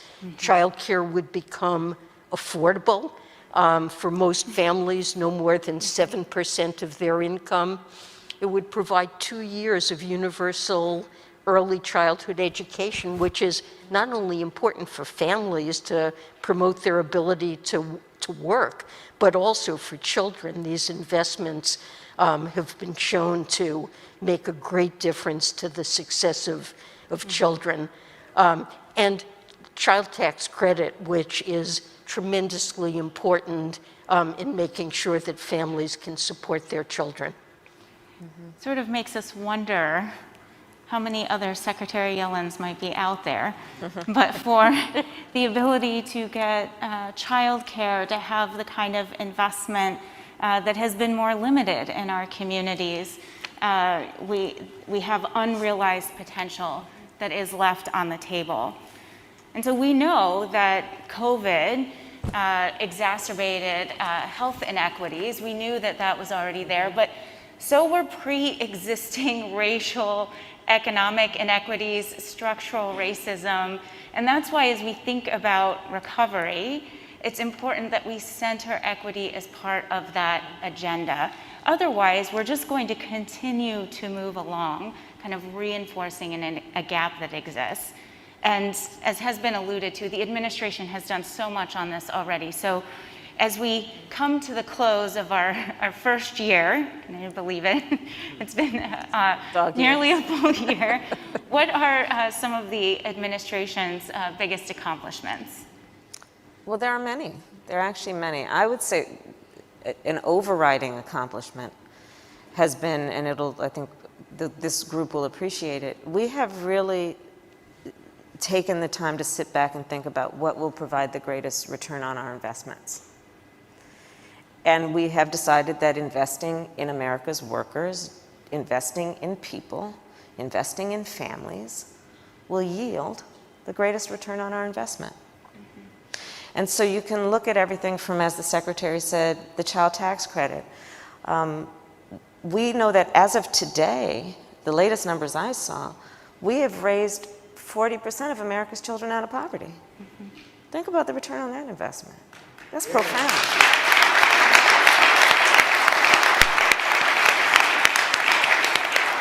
We have been operating on the principle. I did an event last week, which was the first time that we brought maternal health to the White House stage. And we did that event because, as the New York Fed has pointed out, healthy economies require healthy mothers and healthy children. And so paying attention to the fact that we spend billions of dollars a year as a nation when we don't invest in maternal health, when we don't recognize that Black women are 3 to 4 times more likely to die in connection with childbirth, when we don't recognize that when we're looking at Native women, they're twice as likely. Rural women are 60% more likely. So we are thinking about, where do you get the greatest yield for your investment? What we did at the beginning with the American Rescue Plan, in addition to the child tax credit, was about recognizing that part of the economic lifeblood of all communities are our small businesses.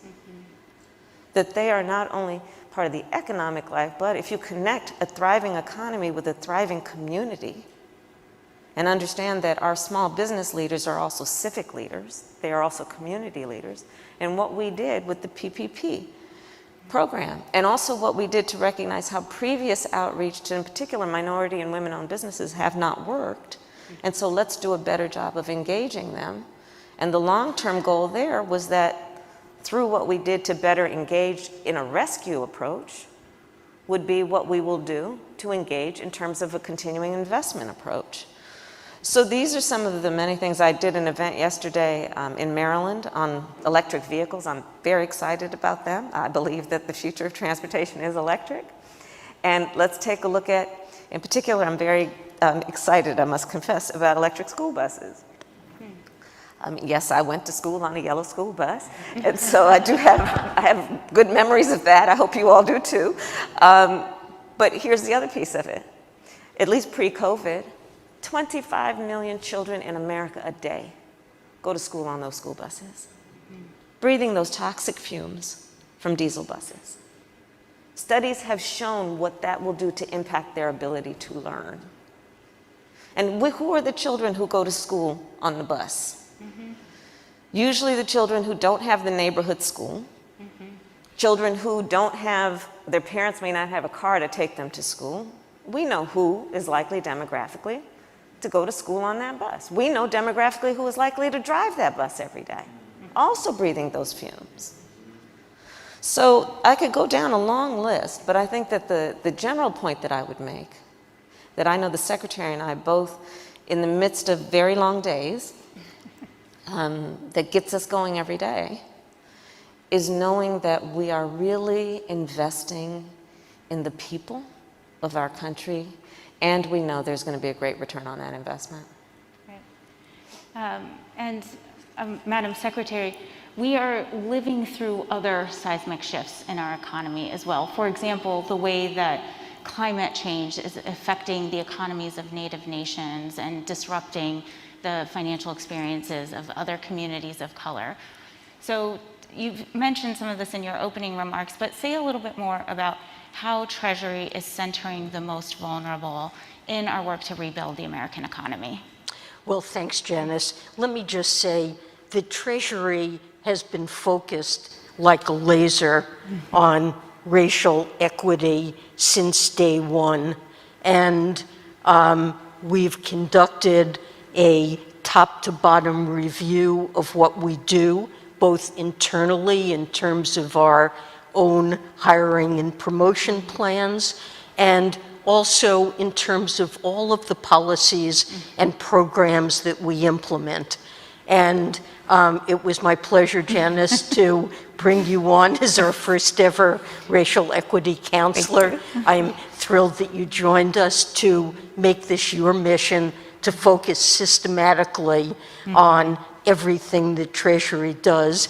And we're also establishing a new racial equity advisory committee, and we'll be making appointments to that soon. But the Vice President talked about the various programs that we have in place that are intended in the future to build back better, to promote racial equity.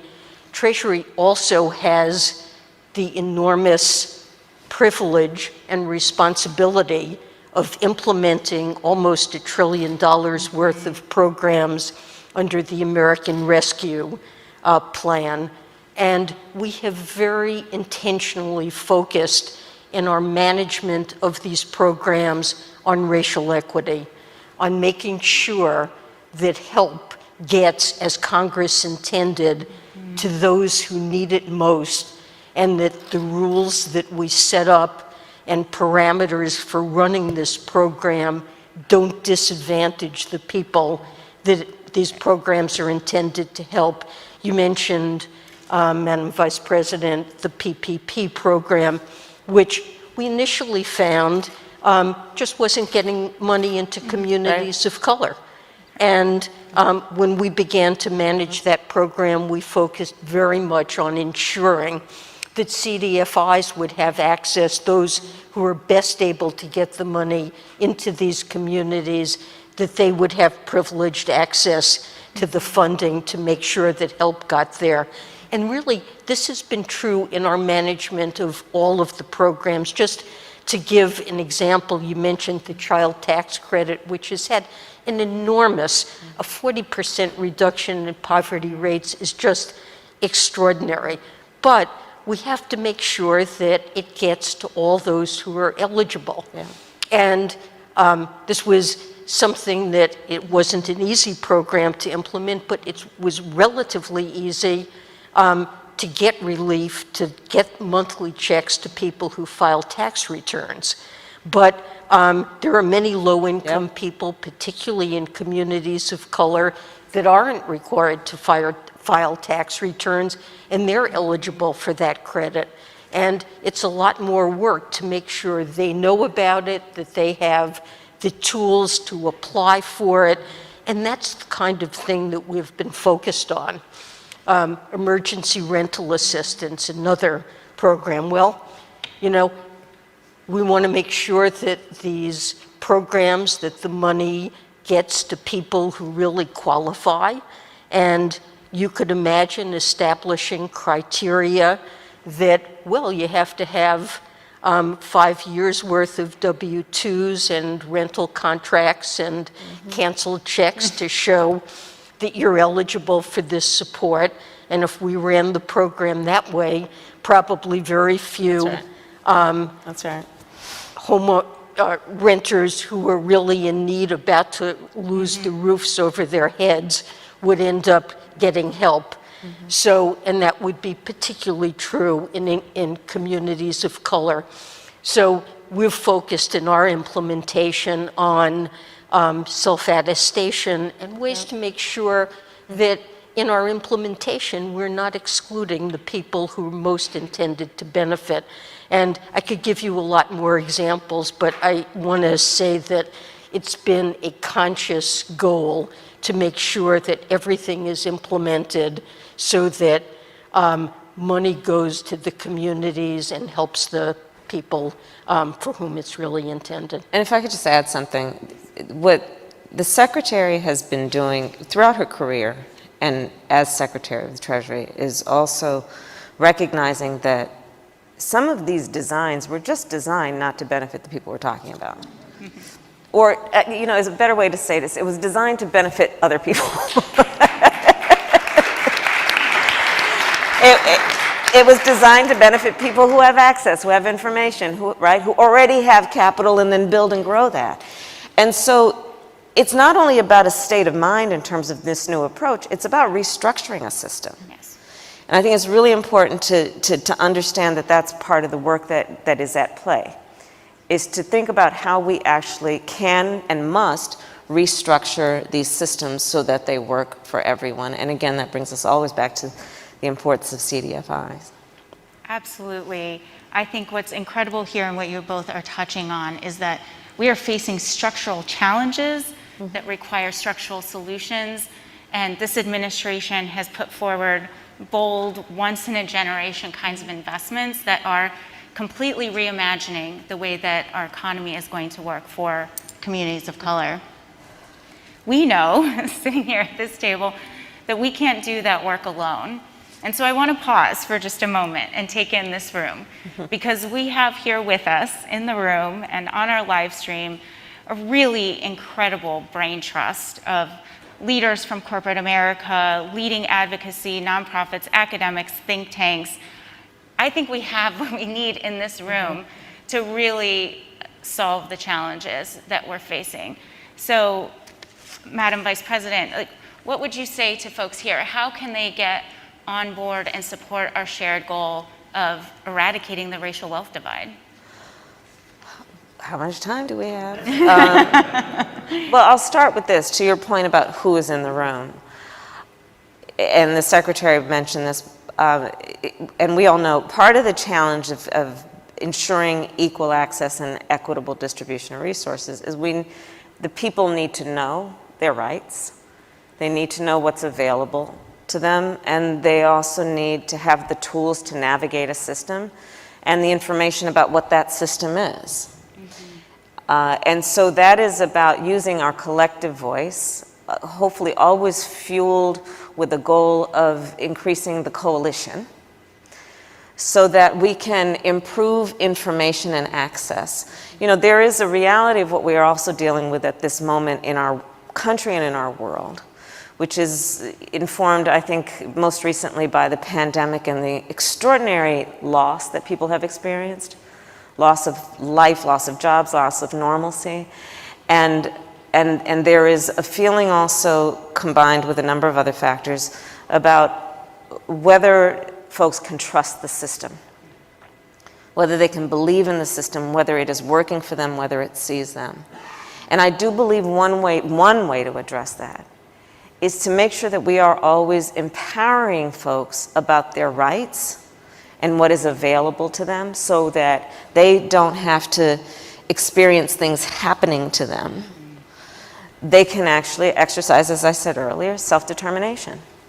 And so I would ask this group to let us continue to work together around how we talk about what we need to do. I'm going to bring up another point, which may not seem connected with this topic, but is, and that's voting rights. You know, I was a little late coming here because I was with the president in the Oval Office. He and I go through the the daily brief, the confidential daily brief every morning, classified information about threats to our national security and threats around the world.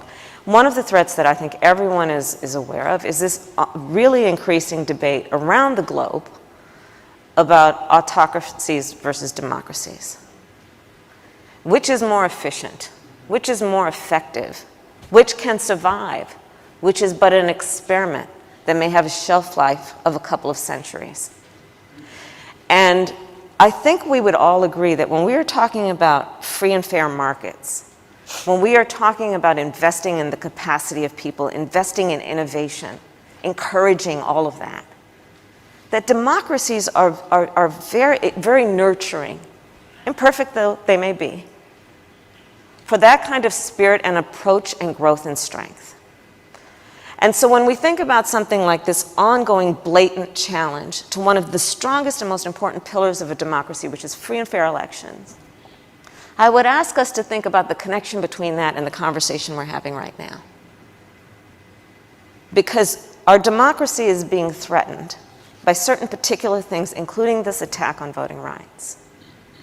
And we should see the natural progression of where this could end up on many issues, including the issue of whether we have a society that allows small businesses to thrive, communities to grow economically. There is a relationship, and I believe it is a direct relationship. And so please participate in helping us fight to save our democracy. And that includes, as a most evident and current issue, fighting for the right of all people, whoever they vote for, to vote.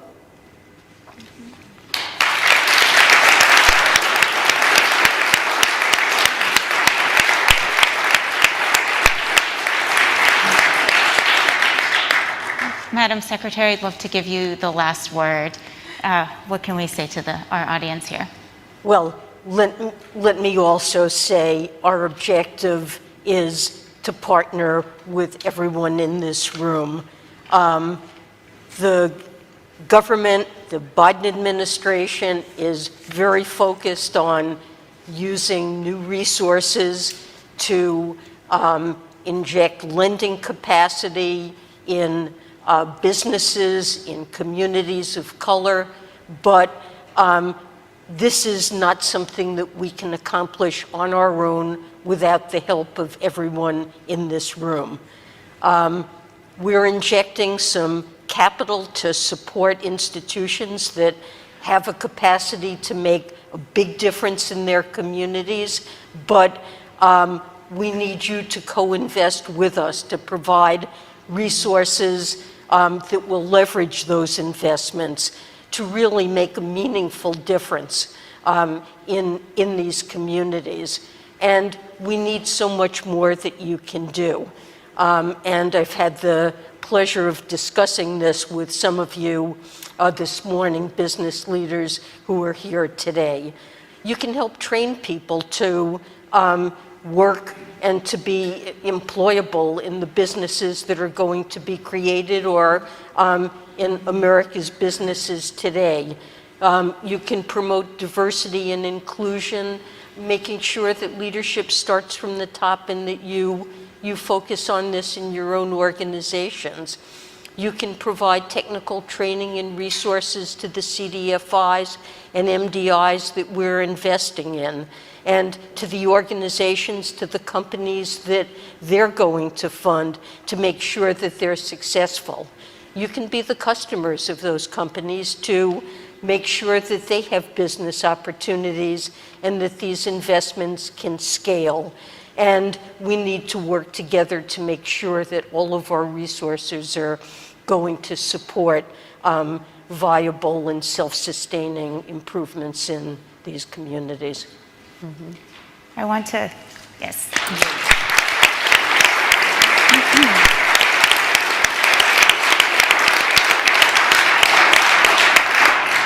I want to thank you all for joining us as we commemorate Freedman's Bank. And while we are committed to this being an annual event, we don't want this to be a once-a-year dialogue. We want to be in conversation with you throughout the year ahead. So for those of you who are joining us on live stream, Thank you much for joining us. We're going to take a break for lunch. We will be back around 1:35 for closing remarks with Ambassador Rice. I hope that you are able to reconvene with us then. For those here in the room, please join me in thanking Madam Vice President, Madam Secretary. Thank you. Thank you.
I'm Lisa Mensa, President and CEO of Opportunity Finance Network, an extraordinary group of 350 community development financial institutions.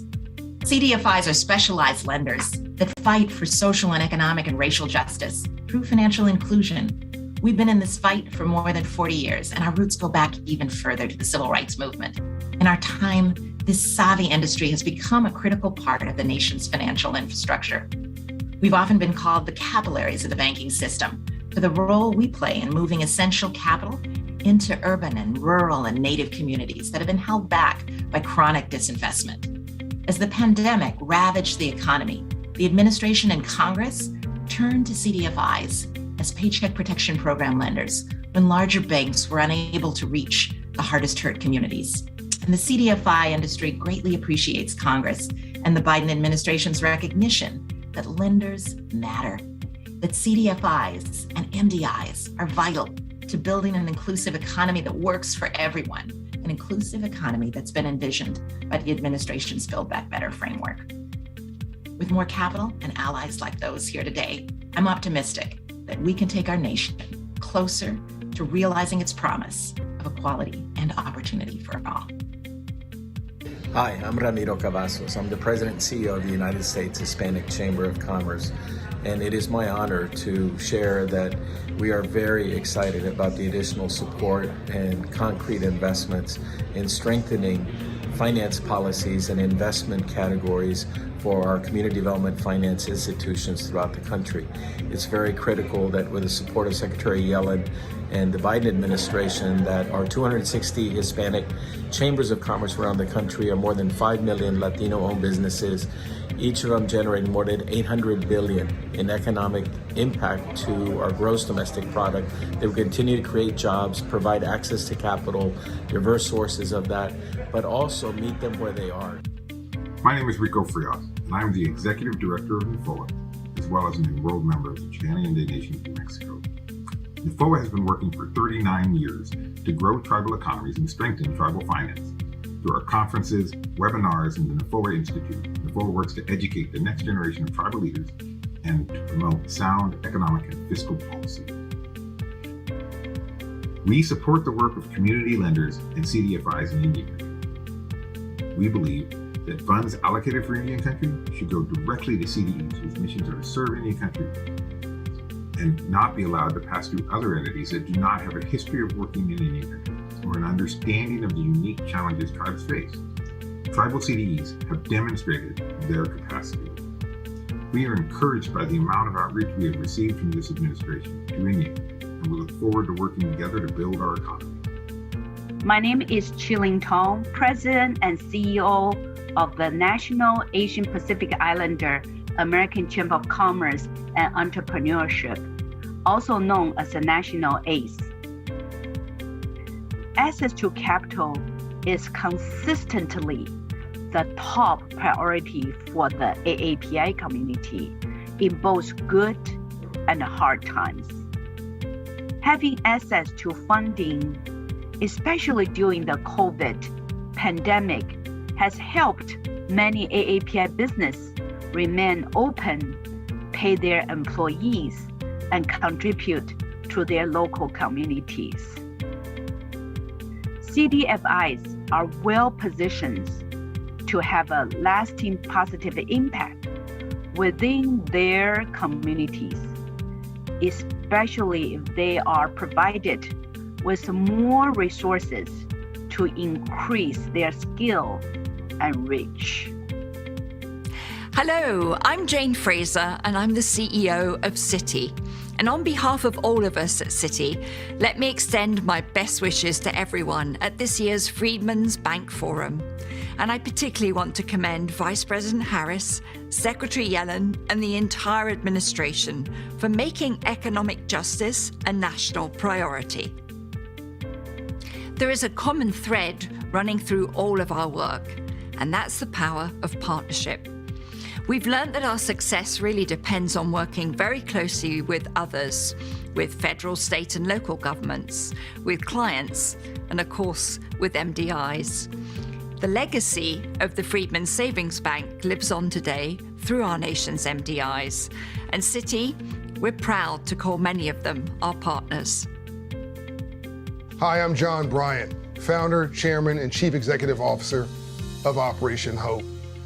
We founded Operation Hope in 1992 as a nonprofit social investment bank. We saw then what I think the world sees now, that the real color is green, not black or white, or red or blue, but green. I think there's 2 to 3% of lost GDP left behind by Latinos being left out of the economic system, by African Americans being left out of the economic system, by poor whites in the Appalachians and in rural America being left out of the economic system, by women being left out of the economic system. We can take no pleasure from the fact there's a hole in my end of our boat. We're all in this thing together. The opposite is also true. When all boats rise, everybody wins. That's what this is about. It's finishing a work of the Freedman's Bank.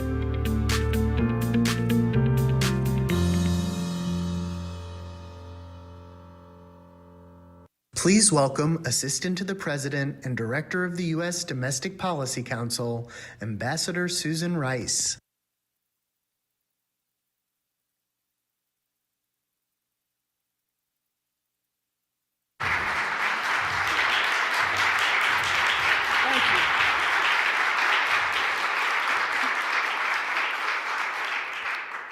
Thank you so much. Good afternoon, everyone, and thank you so much for participating in this very, very important forum. It's great to see my old friend Wally here. We stole him from the Treasury Department during the Obama administration before you took him back. Thank you for your leadership, Mr. Deputy Secretary, and thank you to all of you, the government, business, and civil rights leaders joining us today. I've been giving mostly virtual speeches during the pandemic, so it's nice to be here in person, especially in a place called the Cash Room.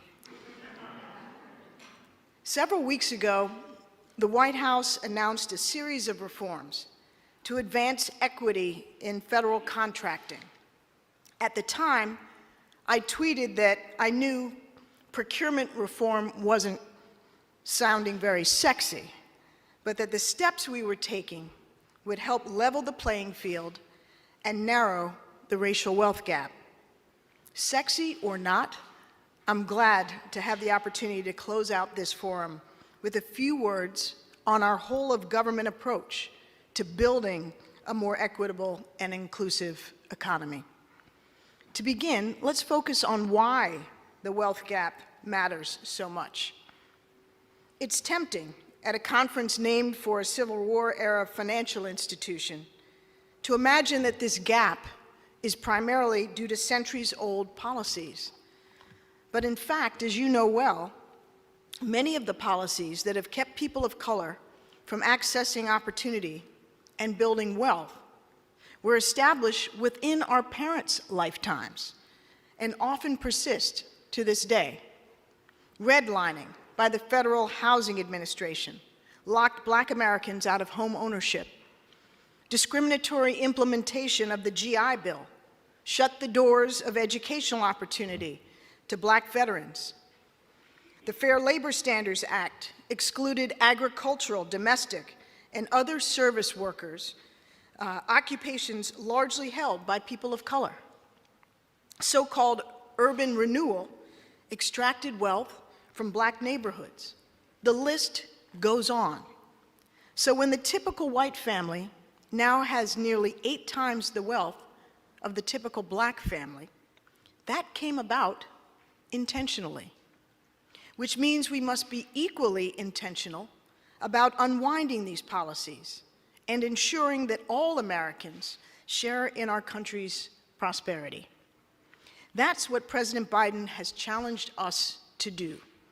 As many of you know, on his very first day in office, the President signed an historic executive order to make racial equity the business of the entire federal government, from the Oval Office to the Post Office. As the President's domestic policy advisor, I have the privilege of driving the development and implementation of the President's domestic policy agenda on everything from healthcare to rural and urban policy, and that includes quarterbacking our efforts to advance racial equity and economic opportunity. And just like our Treasury colleagues, we've been hard at work. We hit the ground running with the American Rescue Plan, which has already cut the poverty rate for Black children nearly in half. Then in June, the President announced in Tulsa, Oklahoma, several ambitious steps to narrow the racial wealth gap. With Black homeownership lower today than when the Fair Housing Act was passed over 50 years ago, the President directed us to aggressively combat discrimination in housing. That includes a task force that I'm proud to co-chair with Secretary of Housing and Urban Development Marcia Fudge, which will take steps to address inequities in home appraisals and help homeowners of color build wealth. The President also directed us to leverage federal procurement for wealth creation, including by setting a goal of increasing the share of federal contracts going to small disadvantaged businesses by 50% by 2025. That could translate into another $100 billion going to minority businesses over the next 5 years. Now, with the passage of the bipartisan infrastructure law, we're making generational investments in our physical infrastructure and leveraging them to advance equity and opportunity. Instead of highways bulldozing Black neighborhoods, we're reconnecting communities and closing the digital divide. Instead of jobs going to a select few, we're working to ensure that workers who have been left behind, women, people of color, people with criminal records, people with disabilities, can train for and secure the good-paying jobs this law will create. And the President's Build Back Better legislation will make further transformative investments. For instance, Build Back Better would deliver billions for affordable housing, including a new down payment assistance program for first-generation homebuyers who are disproportionately Black and minority to build wealth. It will also expand the capacity and resources of the Minority Business Development Agency and Small Business Administration, helping Black and brown entrepreneurs start and grow businesses. As you know well, the last president of the Freedmen's Bank was, of course, Frederick Douglass, who some have suggested is being recognized more and more these days.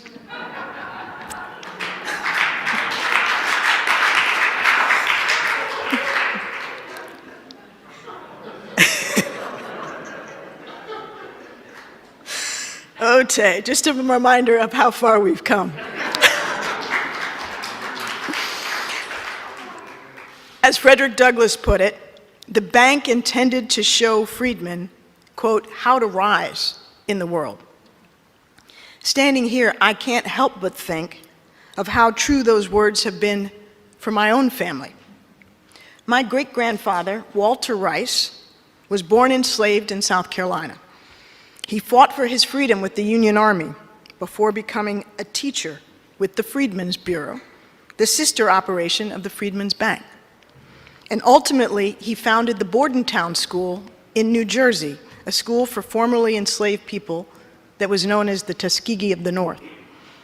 2 generations later, my father, Emmett Rice, served as a senior official in this very department before becoming the second Black governor of the Federal Reserve. Now here I am with the privilege of having served under the first Black president of the United States and now serving with the first Black vice president of the United States. And to me, this is the story of how we evolve. It is America and the dream working at its best. Striving, improving, building back better, generation after generation. But it doesn't work that way for everyone. And that's why we need to do so much better. And we need all of you to do it. CEOs and small business owners, community lenders, philanthropists, civil rights organizations, local officials. Together we can advance greater equity and help enable every American, no matter their race or their zip code, to rise and thrive in our great country. Thank you all so much, and thank you for the work you're doing.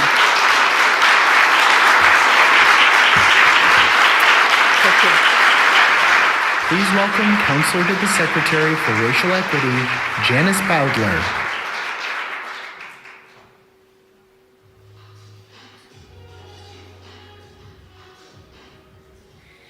Really, what a tremendous day we have had. I just want to thank you all for taking some time. I think in a world of Zoom where we've all gotten used to back-to-back 30-minute meetings, it feels like a luxury to be able to take time out in person with one another. Of course, some of you are still joining us via the live stream. We're grateful that you carved out time as well. When I ended our earlier session, I told you that Treasury is committed to making this an annual event, and we are just as committed to making sure that this is not a once-a-year conversation.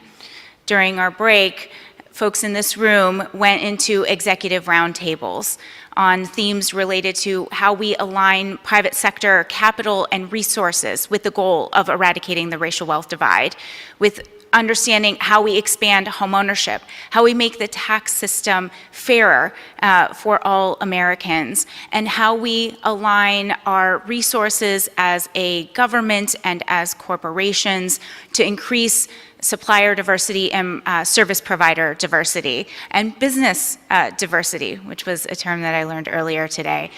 So those conversations were had, and there were just some quick themes I just want to quickly note. I know we've had a long day together, but we're committed to continuing these conversations.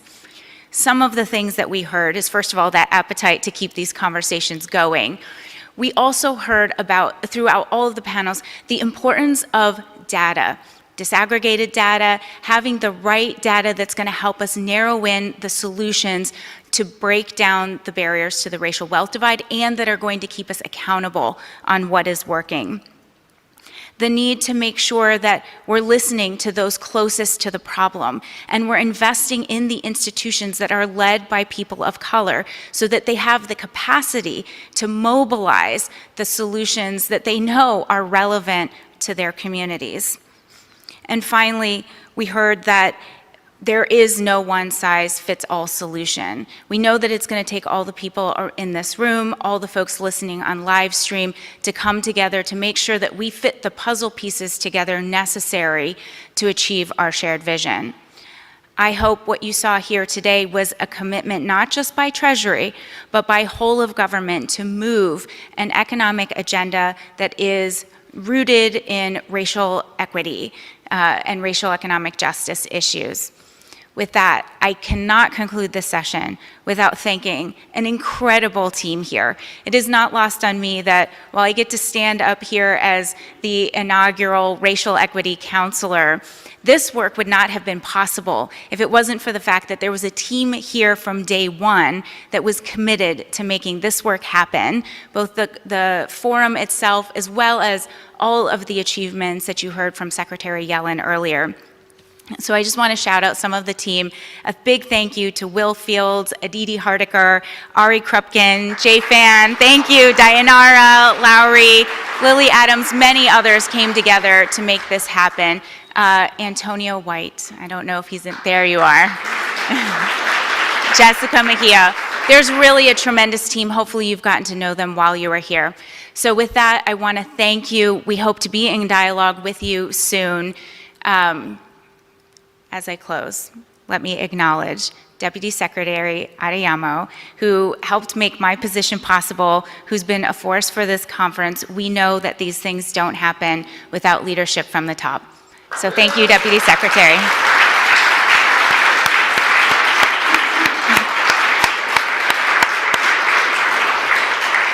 And thank you to all of you.